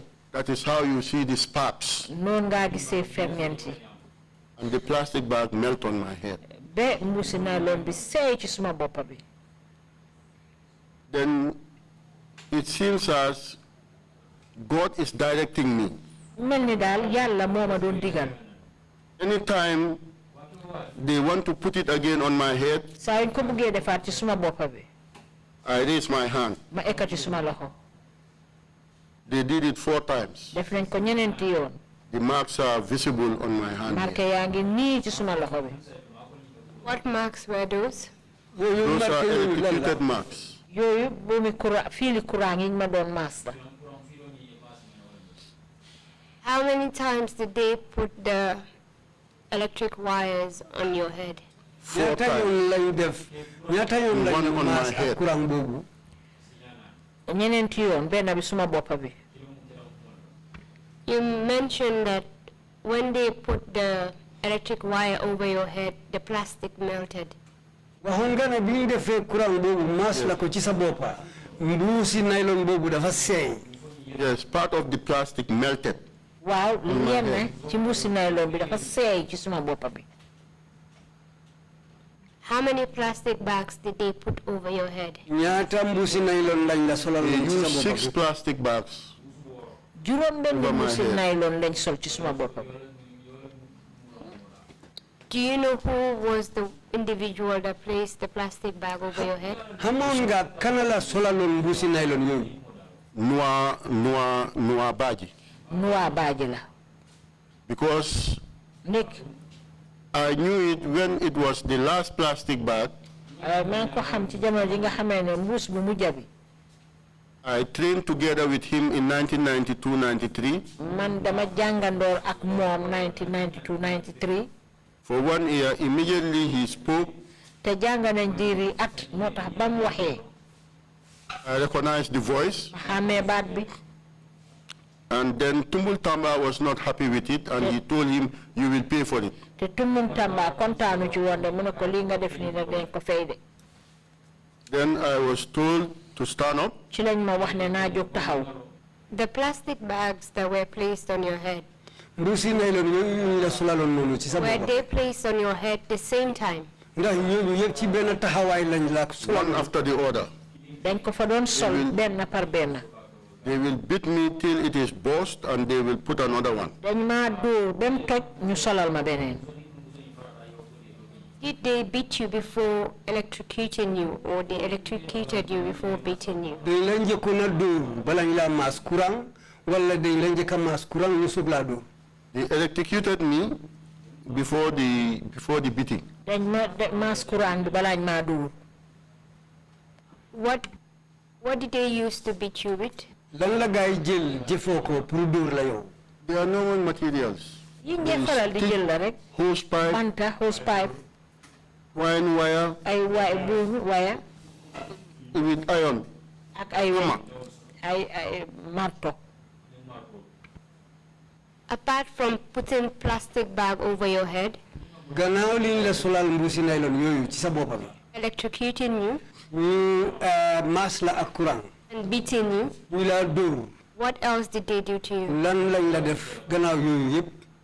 During the beating, 2 people were standing in front of me. biñ maa dóor ñaari nit a taxaw ci suma kanam. They will kick me with their boots dinañ ma weexa ak seen dàll yi. and then scrape my flesh. dal di xoos suma der bi. All my legs, my flesh was all scraped. suma tànka yi suma der bi yëpp a rocceeku. And 2 people were standing on my side, am na ñaar ñu taxaw ci suma wet. kicking me on my hip. di ma weexa ci suma pooj bi. Even my right hip is swollen up till now. ba léegi suma pooji ndeyjoor bi mu ngi néewi. They were doing this with military boots on. Yes. ñoo def li daali soldaar yu mag yi lañ solo. Yes. waaw. And the sole of the military boot is quite rough. Kanami daali soldaar yooyu ci kanam dafa nekk loo xam ne lu dëgër la. ci suuf dafa ñagas. It's rough and it's very hard. ñagas na te diis na. dëgër na. It is better for somebody to slap you with his hand rather than taking that boot. jël la mbéj la ak loxo sax moo gën ñu jëfoo daal la yooyu. The 2 people that were standing over your leg ñaar ñi taxawoon ci sa tànka yi. will stomp on your leg. Yes. Gaay dañ doon di jël seen dal yooyu di ko dal ci ko sa tànkay. And scrape the flesh of your feet Di bruise sa with der their bi boots. ak seen dal yooyu. waaw. And the two people on the side Ñaar ñi taxaw ci sa wet yi. were kicking you on your hips. My hips. Ñu la doon di kick ci sa pooj yi. And there were two also behind me. am na yeneen ñaar tam ñu taxaw ci suma gannaaw. The one was hitting me on my spinal cord, the waist, kenn kan doon dóor suma yaxi diggi gannaaw bi ci ndigali. and the other one was hitting me on my shoulders. kenn kan ma dóor ci suma mbagay. What were they using to hit you on your waist and your shoulders? Ñoom lan lañ doon di jëfoo di la dóor ci They sa were using gannaaw this ak hose sa. pipe and the stick. hosepipe bi lañ doon jël ak et bi. Was this done at the same time? Li yëpp dafa Simultaneous. àndaloon. Yes. waaw. The scraping of the flesh off your leg, bi ñu la gaañ bi xotti sa der bi ci sa tànk bi. hitting you on your hips, Di la dóor ci sa pooj yi. and while the others are hitting you with hosepipe on your back. Fekk ñeneen ñu ngi laa dóor ak hose pipe ci sa gannaaw ak ci sa mbaga yi. Yes, Council, it was done simultaneously. waaw council noonu daal dañ ko doon defandoor. How about the electrocution? Bi ñu la maas courant nag. That they have stopped the electrocution. jamono boobu moom bàyyi nañ courant bi. Because for them, when they first did the one on the head, ndax they ñoom found back. biñ njëkkee def ci suma boppa bi. Gaay dañ dellu gannaaw. Because they were afraid also. ndax ñu dañ ragaloon tamit nag. How did it feel having electric current running through your body? It seems as you remove 5 kilos from my body. la ko laaj naka la mel ñuy jël courant di ko def sa yaram mu ne dafa mel ni juróomi kilo lañ wàññi ci suma yaram bi. And I was feeling dizzy throughout. te maa ngi doon miir jamono bu ci nekk. What else did they do to you? ak lan lañ la def bés boobu. That one I don't want to disclose it. boobu moom bëgguma ko fee wax. Mr. Chairman, you have that information on the PIS, which I will tender later. Chairman mu ngi amee xibaar boobu dina ko feeñal ci kanam. Then from that one that I don't want to disclose, gannaaw li nga xam ne bëgguma koo wax sax then waxtaan. they told me to stand up again. ci lañ ma ne naa jóg taxaw. They pushed me towards the east. ñu puus ma ci baal penku bi. I just used my hand to cover my face, dama jël suma loxo muur suma kanam bi. which leave a wound on my hand. nga xam ne am na gaañu boo xam ne def na ma ko ci suma loxo càmmoñ bi. They then bring me back, ci lañ ma delloo si waat. push me towards the south. puus ma ci wàlli xarfu bi. I used the same method to cover my my face. defaat li ma def rek muur suma kanam bi. I have another wound ma here. gaañu waat fii. And these scars are all present. lii yëpp léget yaa ngi nii ci suma loxo yi. Sorry, what caused the scars? Yooyu gaañ yooyu lana ko. dana waral léget yooyu. Because they were pushing me towards the edge of the window ndaxte so that my forehead will hit the window and then it will be open. dañ ma doon puus ci cati palanteer bi bu ko defee suma jëbi dina dal di mbokk palanteer bi mu ubbeeku. But God said, just cover your face. waaye yàlla ma ne rek muural sa kanam bi. And I was protected. loolu moo ma aar. But still, up till now, my hand, and because the way they push me with force waaye ba léegi suma loxo bi ndax ci anam yi ñu ma poussé ak forcé. and how my hand hit the edge of the window, ak suma loxo bi ni mu dóoree cati palanteer bi. oh, it was very painful. métti woon na torop. What else did they do to you? Gannaaw yooyu yëpp lan From lañ there, they asked me to sit down. ba fa jógee na ñu demal naa toog. Musa Jame came hypocritically. Musa Jammeh kéem ak naa fi xayaayam. Commander, you are the one they are beating here. mu ne commandant yow lañ fi doon dóor. I say, I'm the very one. ma ne ko man la de. He said, okay, don't beat him again. mu ne waa bu leen ko dóorati. They ushered me to the reception ñu yóbbu ma ca reception ba.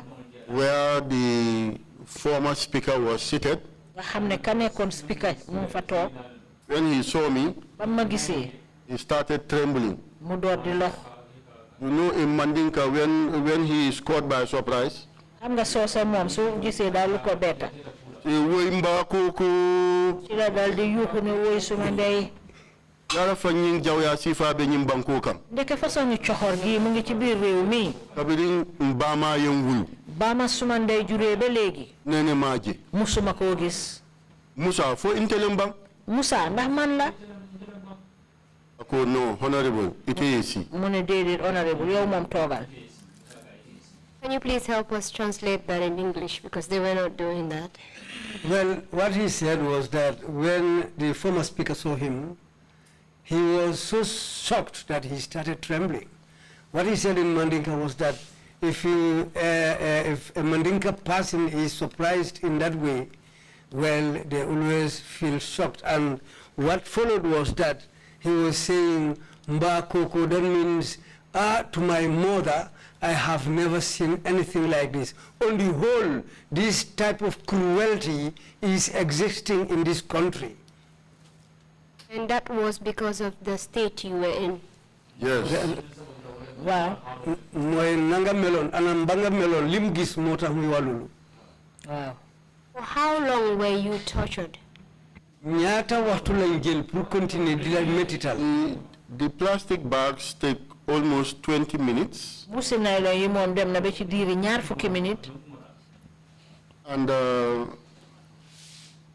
this one that I don't want to disclose went for 3 minutes. bii nga xam ne bëgguma koo wax dem na lu toll ci diiri ñetti minute. And this other one 5 minutes. yeneen yi ay juróomi minute. Multiply 5. 120. Almost 1 hour 20 minutes. Thereabout. moo le seen daal dem na ba ci diiri benn waxtu ak ñaar fukki minute. Did they try to do any other thing to you? Yeah. Any other technique of torture to you? Nga gay Wanted fay to nañ put pour me in a bag. dañ ma bëggoon a dugal ci biir baagi tamit. I refused that one. boobu moom dama bañ. I said, unless you kill me and then take me to the mortuary. xanaa ngeen rey ma de yóbbu ma ci fa ñoo denca ni wii. But I will not allow that. waaye nag lii moom duma ko nangu. So then Musa said, leave him. Musa ne bàyyi leen ko. Then he went up mu dal di eeg ca kaw. and came down. wàccaat. I'm sure he was talking to somebody. xam naa ne am na kum doon waxal de. And then he said, okay, take them back to mile 2. ci la ne waa léegi yóbbu leen ko mile 2.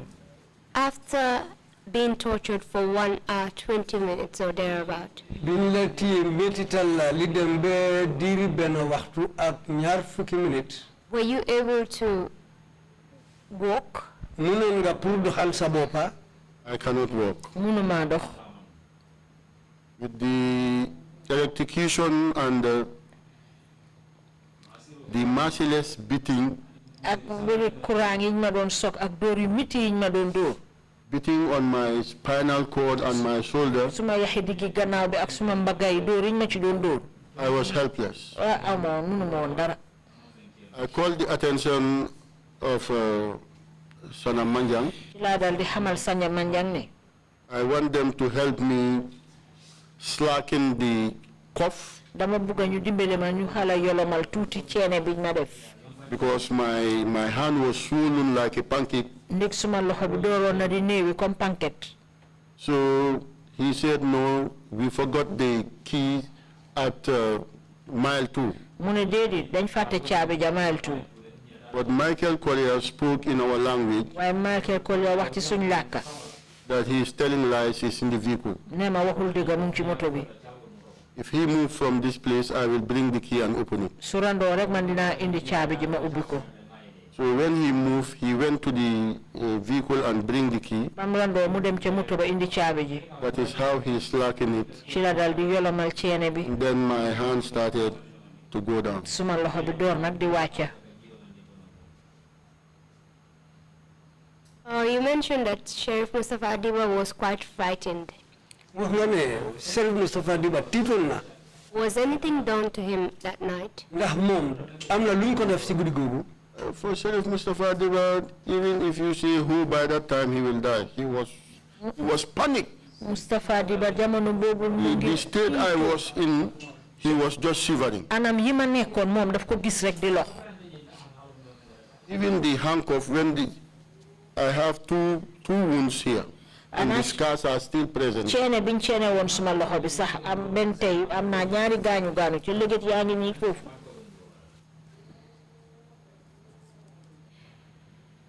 Did they provide any medical assistance to you before taking you to Mile 2? ndax dimbale woon la ci mbir faj balañ laa delloo Mile 2. Then that I will be a VIP. I was just taken direct. Su boba kay bon dina nek nit kuñ fonka man dañ ma jël rek yobuma Mile 2. Tell us what happened when you arrived at Mile 2 in that state. wax ñu bi ngeen àggee Mile 2 ci anam boobu ni nga mel noonu. The normal protocol. Niñ ko dé faral di défé rek. Omar Koli. I cannot even walk to the reception. Mënuma wona dox sax dem ega ci reception ba. They have to support me. Dañ am pour dimbalé ma. Till we enter the reception. Be baño ege ci reception ba moy fi ñoo dalal nit ñi. The cuff were removed from my hands. Ci lañ génné chaîne bi ci suma loxo bi.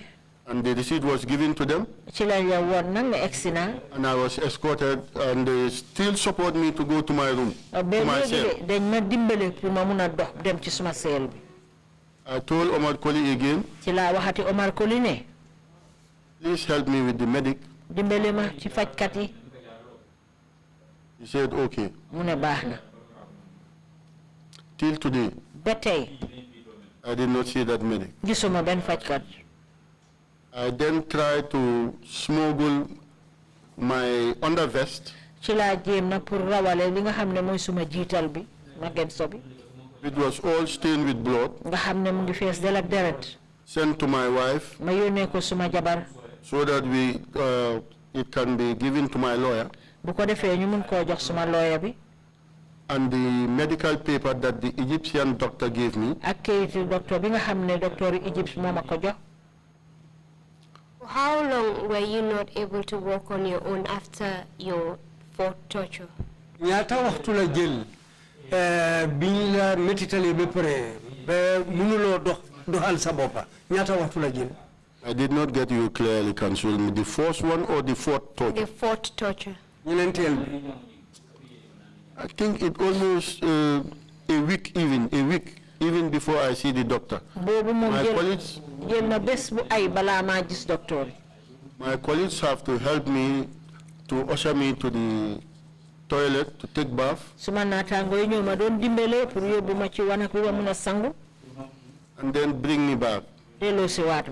There is one a very good prison officer. I don't want to mention his name. He cannot even continue to serve in the prison service. He then resigned. He's now working with the police. He was a sergeant, and he's given a couple now, a corporal rank in the police. If he was in the prison service by now, he must have been a superintendent or chief superintendent. What was the state of your body before you saw a doctor? Sa yaram bi ci ban anam la nekkoon naka la meloon balaa ngaa mun a gis docteur. My hands were still swollen. And everything was black here.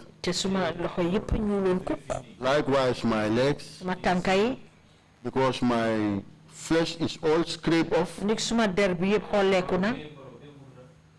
General body pain. But with the help of that sergeant, who normally bring diclofenac to me, together with shea butter and other medicated balm, helped me a lot. If he was not there, By now, I should have been in the graveyard. Ah, ni kon waxtu wi nak man ci bir bàmmeel. I thank him very much. Gërëm naa ko torop. How were you able to see a doctor? Lena naka nga defoon nga mëna gis doctor? I requested through the officer who was in charge of security wing. Dama ko sàkku jaarale ko ci ki nga xam ne moom mooy ka fa doon liggéey te saytu wàllu security wing. He testified here also. Moom tam ñëw na fii wax na fi.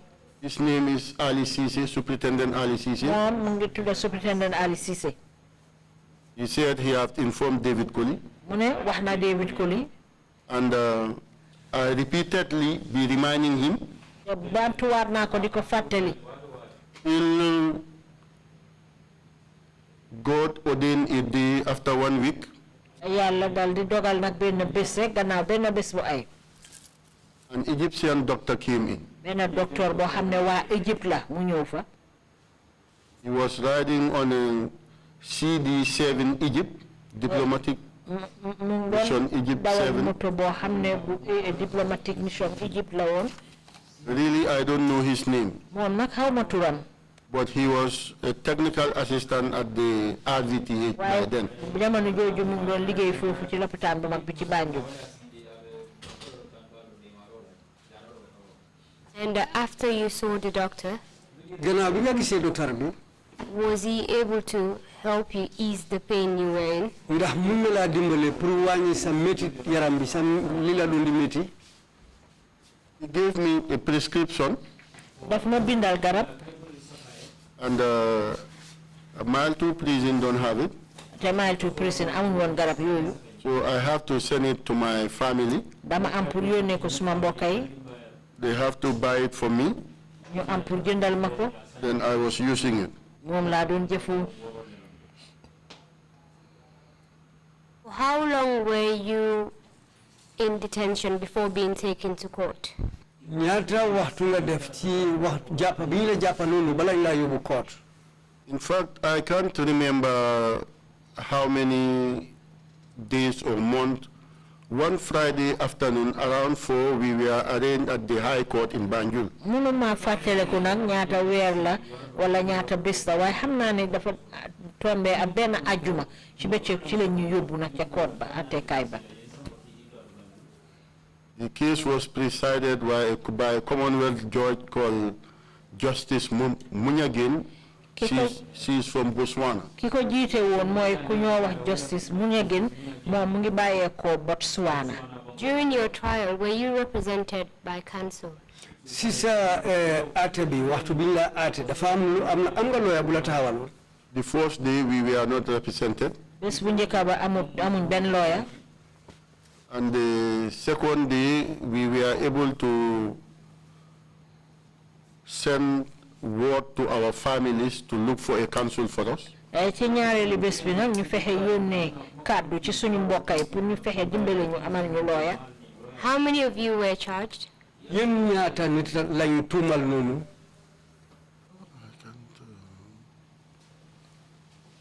I think 6 of us were charged with concealment of treason. Foog naa juróom-benn ci ñun lañ waxoon ne dañ xamoon ne ñu doon waaj a suufu nguur gi ba pare yëgle wuñ ko. And four military guys also were charged with treason.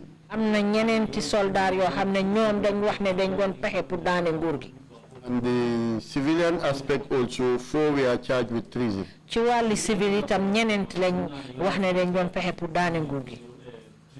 Then later they charged 2 others. Gannaaw bi nag ci lañ dal di indi yan ñeneen ñaar. As far as you could recall, yow ci li nga mënoon a fàttaliku were all the people who were arrested in connection with the 2006 coup plot, were they charged? ñëpp ñi jàppoon ci mbiri 2006 coup d'état bu yaaxu bi ndax ñooñu yëpp dañ leen tuumaloon? No, some were released before we were arraigned before a court. Déedéet am na ñoo xam ne bàyyi nañ leen balaa ñoo yóbbu ci court bi. People like Honorable MC Cham, ku melni Honorable MC Cham, lawyer Antuman Gay, that Lebanese pa, bobu wa joju wa Libanon bi, and a handful of others. ak ay ñeneen daal ñu sakal. How do you feel about your trial? How do you feel about your trial? Sa atabi nim deme naka nga ko gisi? It was just a kangaroo court. Lolu kay court la bo xamne bu jubali la won rek. Because in the first place, ndaxte ca njëlbeen there was nothing in the CPC amul dara loo xam ne mu ngi woon ci book bi called concealment of treason. loo xam ne wone na ne dañ doon nubba li nga xam ne yëg nañ ko ci mbiri xew-xew bi. In 2006 by then. jamono boobu 2006 la woon. It is after our sentence. gannaaw boo xamee ne nag tëj nañ ñu ba pare. In 2009. atum 2009. I cannot remember who was the Minister of Justice. mënuma fàttali kan mooy ministre bi saytu woon wàllu àtte gi. It's the one that tabled the bill in the National Assembly moo dugaloon loi boobu ci néegi député yi. for concealment of treason to be included in the CPC. pour nag ñu boole ko nag ci téere bi pour wone ne nit ki bu xamee ne yëg na ba pare laxa ko wonewu ko. You felt that you were unfairly tried. Well, nga gis ne daal so sa ate bi nekkul ate bu jub.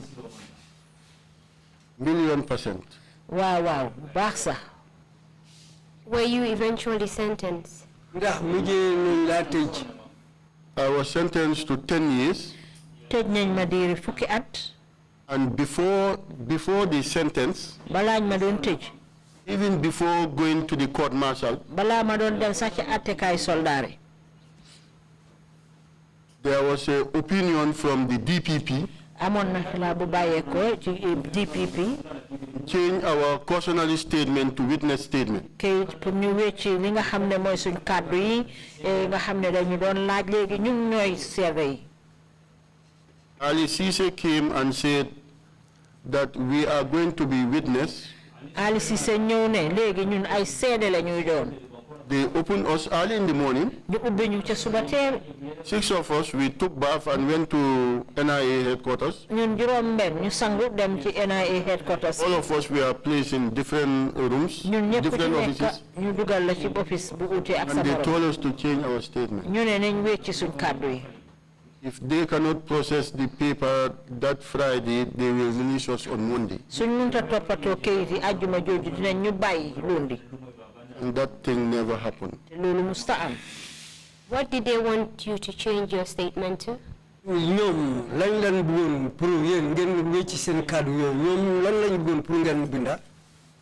Because I think the DPP is the one who normally study case file and then advise the police or the government whether this can be prosecuted or not. Naa ki nga xam ne moom moo jiite mbiri ñi ñoo yóbbu pour àtte leen moo war a joxe woon ndigal ndax lii war naa continuer wala déet. And eventually you were sentenced to 10 years imprisonment.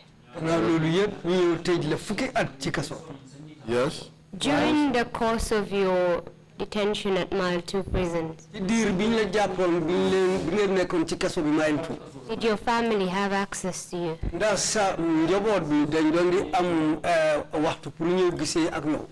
After my sentence. gannaaw buñ ma tëjee. Both before and after, during your detention and after your sentencing. gannaaw biñ la taajee foofu ak gannaaw buñ la tëjee. After we went to court for the second time. biñ demee nag ca court ba ñaareelu yoon bi. Then we were allowed to have access to our family members.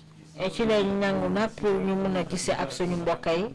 But every is just 10 minutes. waaye nag fukki minutes rek lañ nangu. Sometimes 5 minutes. yéen ay sa juróomi minutes rek. Sometimes the director will say there is an embargo on visits. léeg-léeg directeur bi sax dafa wax ne fi mu nekk duñ nangu sax kenn ñoo seet si kenn.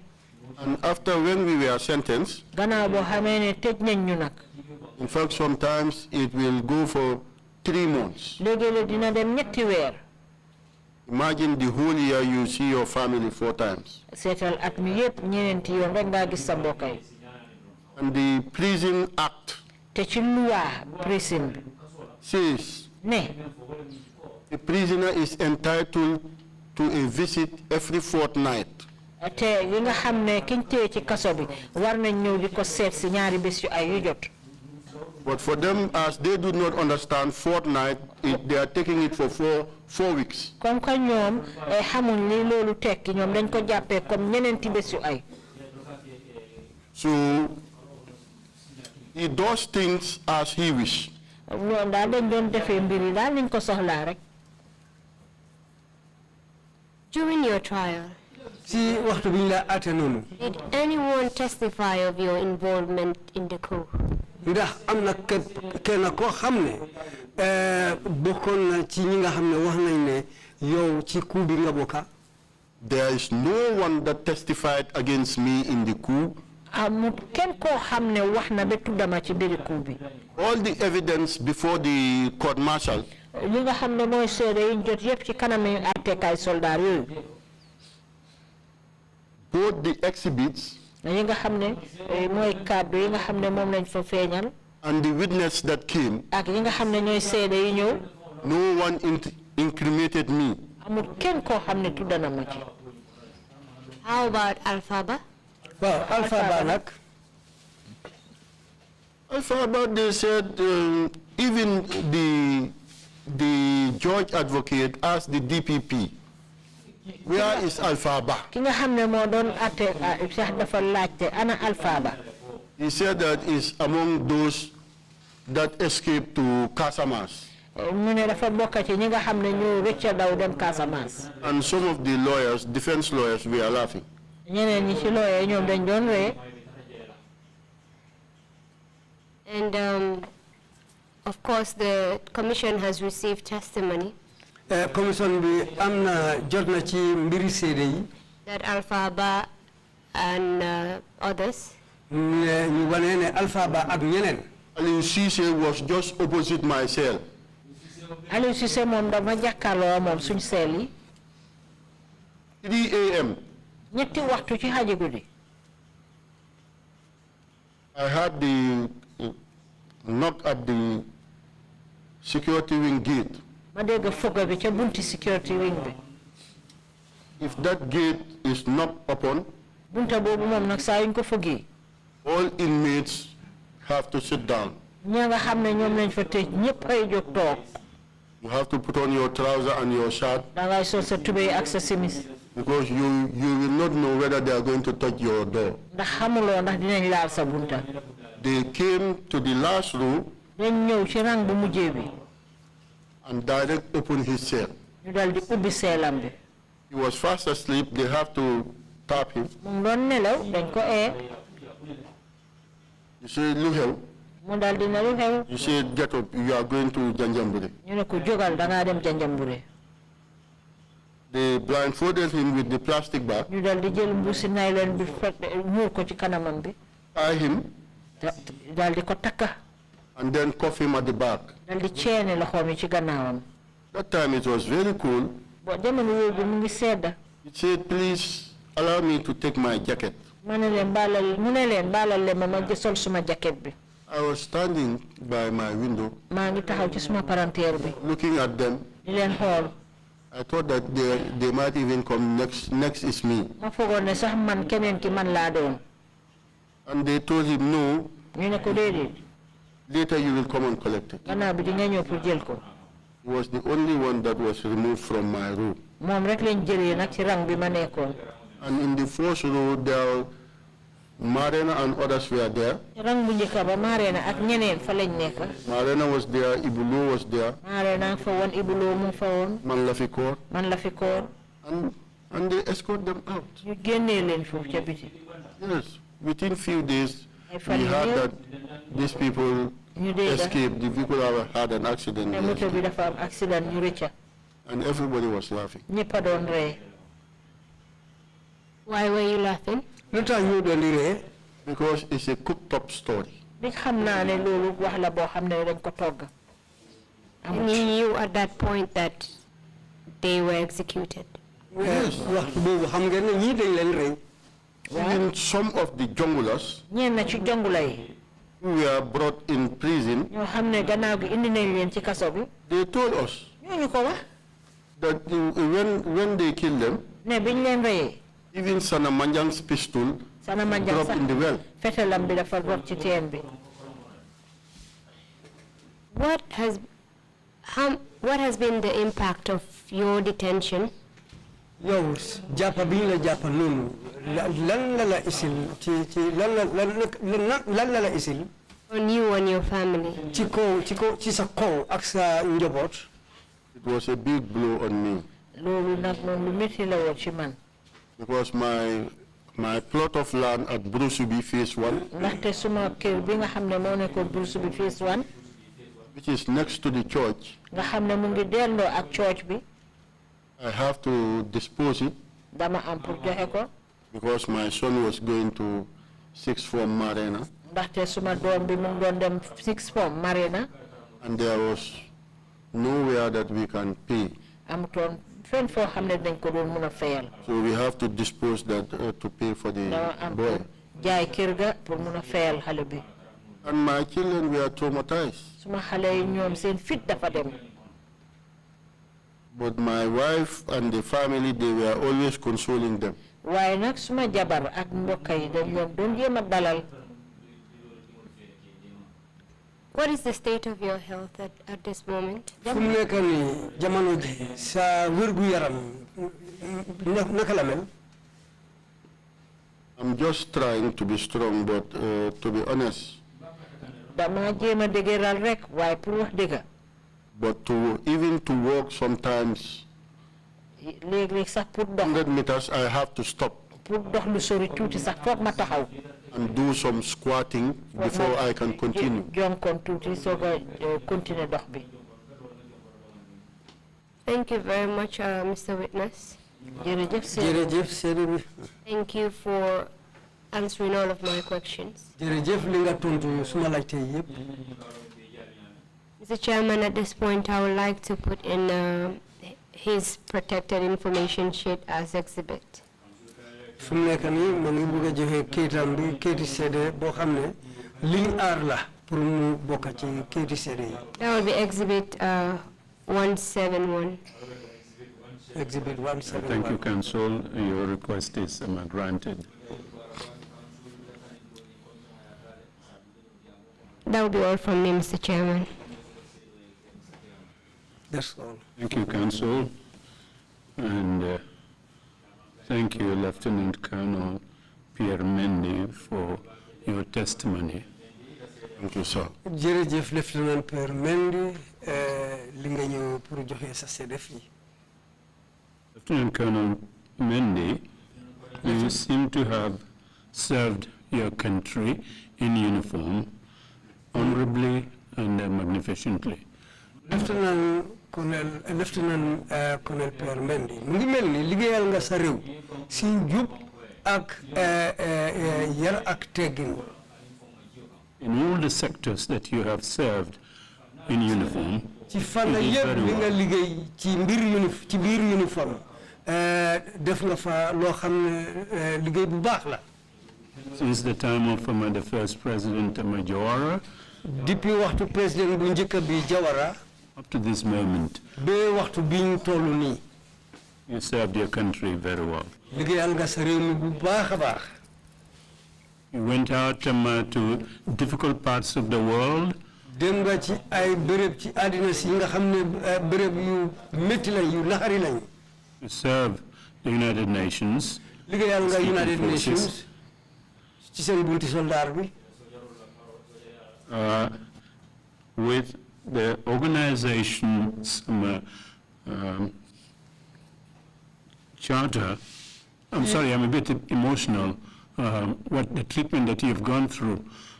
So I may not be that coherent today, but to assist the organization in its own preamble to save succeeding generations from the scourge of war. dimbale nga mbootaay bi bu baax a baax pour aar yeneen fànnay pour ñu rëcca xeex ci àddina si. What did you get in payment for that? yow loo am ci fay ci liggéey bu baax boobu nga def. Gruesome, appalling torture? métital boo xam ne lu garaaw la lu métti la loo xam ne def nañ la ko. Not in the hands of an enemy combatant in whose hands you fell as prisoner of war. te nekkul ci loxo sa ay mbañ wala ay noon ñi nga xam ne yaa ñooña doon di xeex ñu jàpp la métital la noonu. You probably would have had better treatment in the hands of that enemy combatant. xëy na sax si fekkee ne sa noonu yéen a téye xëy na sax ñooñu duñ leen métital noonu. You got it from your own compatriots. métital boobu sa àndandoor yi nga xam ne yaa ñooma doon di liggéey yi ñoom ñoo la teg loolu. Your own colleagues as well. ñi nga doon di liggéeyandoor ñi nga xam ne yaa ñooña bokka liggéey ñoo la def loolu. In a country that you served them so well. réew boo xam ne réew boobu nga liggéeyal noonu. Well, may God bless us. yal nañu yàlla dimbali. I'm sorry I can't go any further. mënuma passé. Commissioners, if you have any questions, please indicate. Commissioner Samba, please. Commissioner Samba bëgg na laa laaj.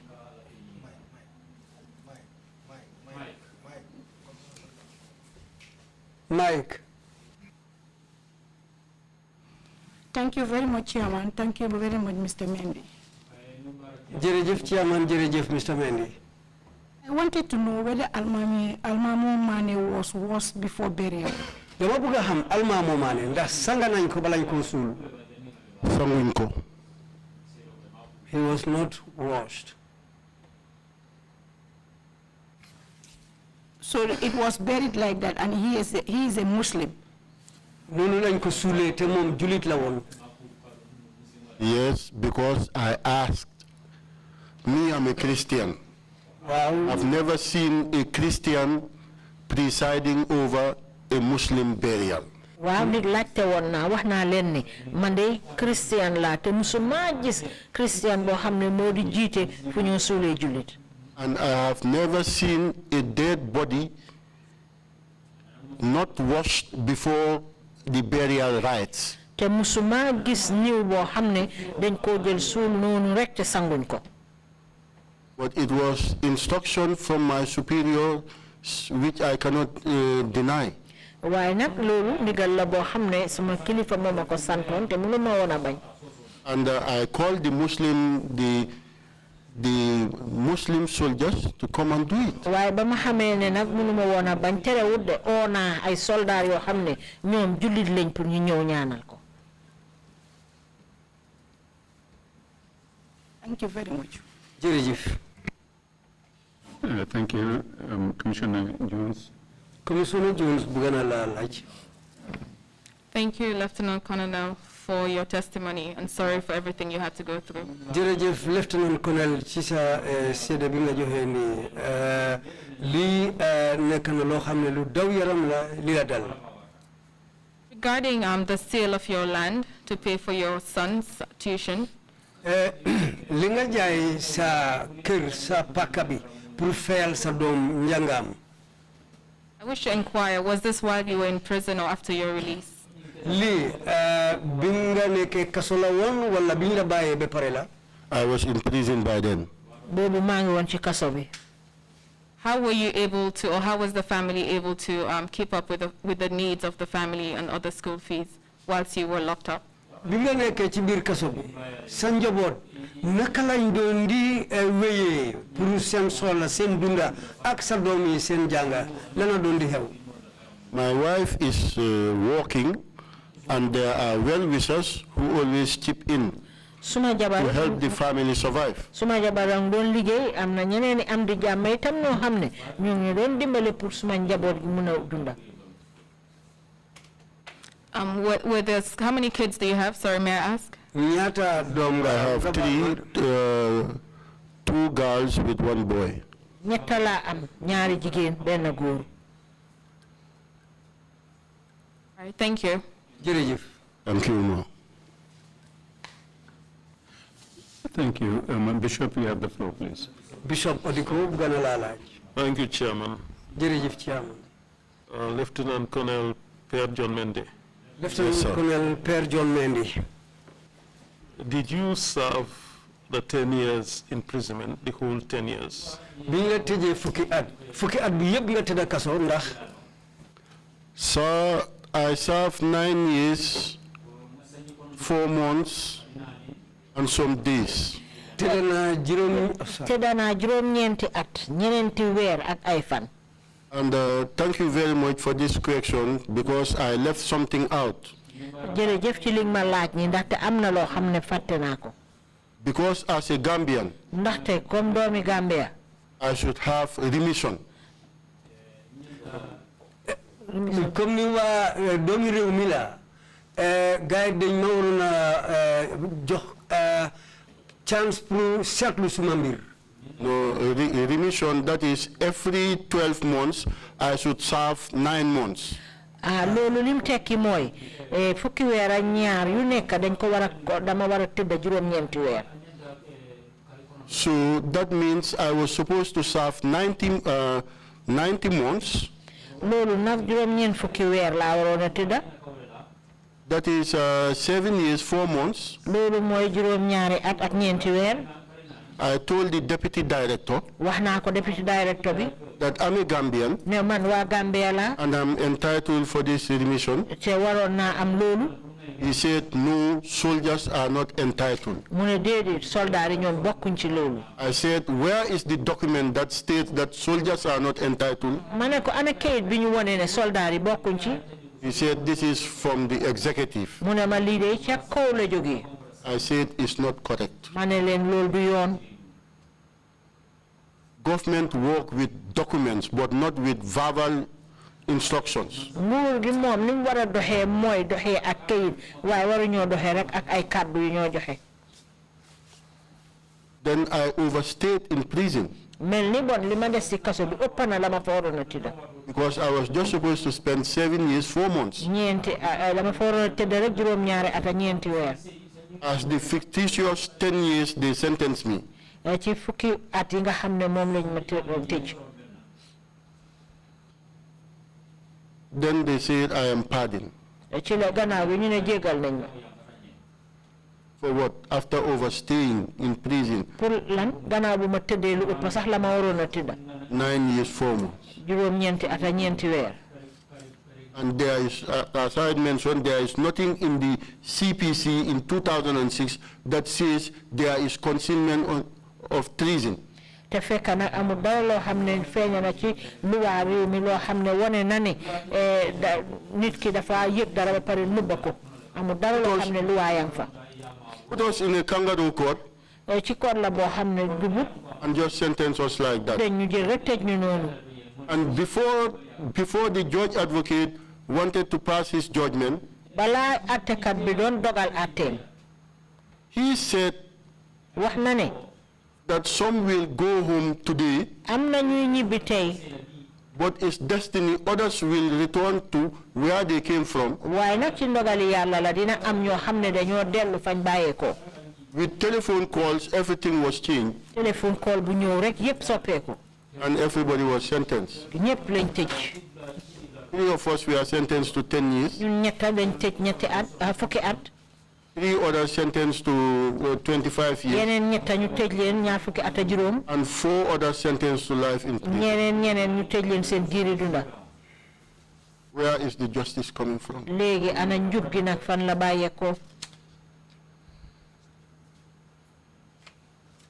I'm so sorry for that painful ordeal.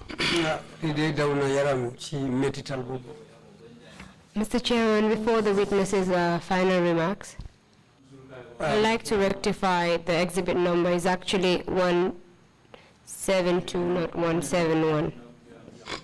Yes, Mr. Chairman.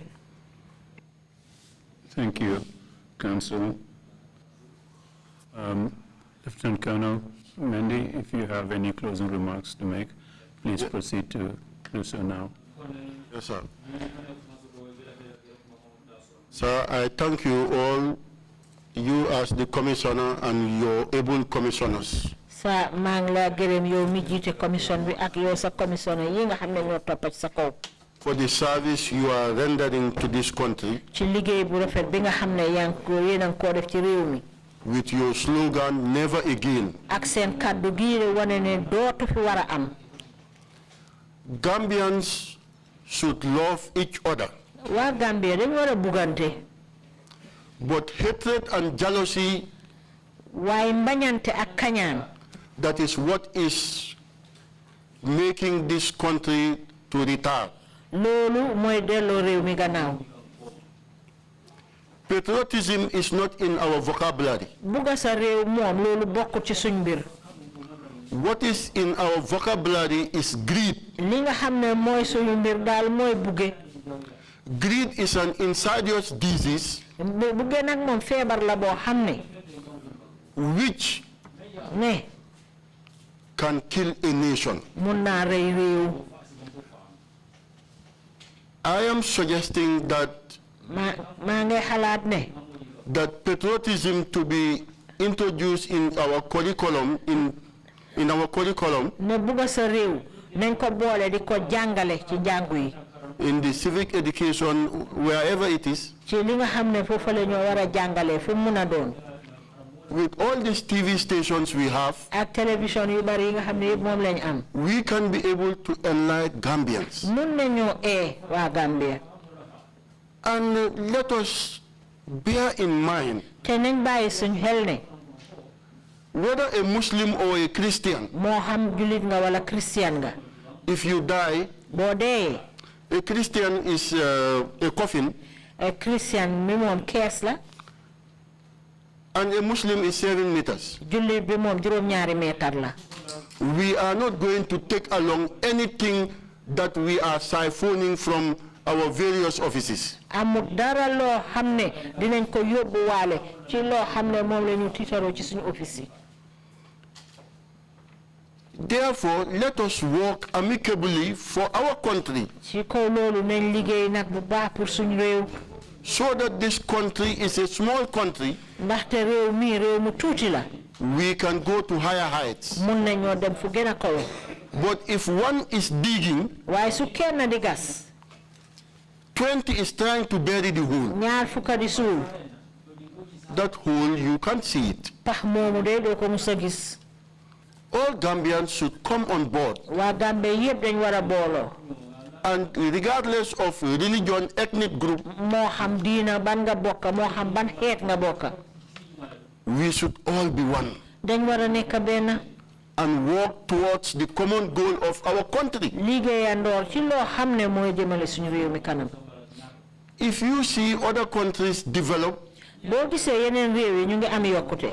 patriotism is in their hearts. bugga seen réew moo nekk seen xol yi. They have no room for hatred and jealousy. ñoom amuñ benn bañante ak kañaanante ci seen xol yi. What they have is their country, liñ fa am mooy seen réew. to make sure that they go to higher heights. ngir gis ne réew ma jëm na kanam. Sir, I thank you, sir. maa ngi leen di gërëm bu baax saa jërëjëf. Well, we should be the ones to thank you very much for coming to testify before this commission. ñun kay ñun ñoo la war a gërëm bu baax ci li nga nangoo ñëw ci commission bi. You're right, greed and all these other things. Hatred and jealousy. Anyway, wax nga dëgg bugge ak mbañ ak kañaan. we would take nothing with us to the grave. amul dara lu ñoo yóbbaale ci bàmmeel bi. Not even bicycles that Marabu see in their dreams. bicycle bi nga xam ne sax moom la sëriñ ba gënta sax du ànd ak ñun ci bàmmeel. But we thank you very much for coming to testify. waaye ñu ngi laa gërëmati beneen yoon ci li nga nangoo ñëw pour joxe fi sa seede. We'll end our proceedings now fii la ñoo emale nag tey. resume on Monday at dellu si waat 10 o'clock. lundi fukki waxtu yi ci suba. Meeting is adjourned. Thank you all and have a safe weekend.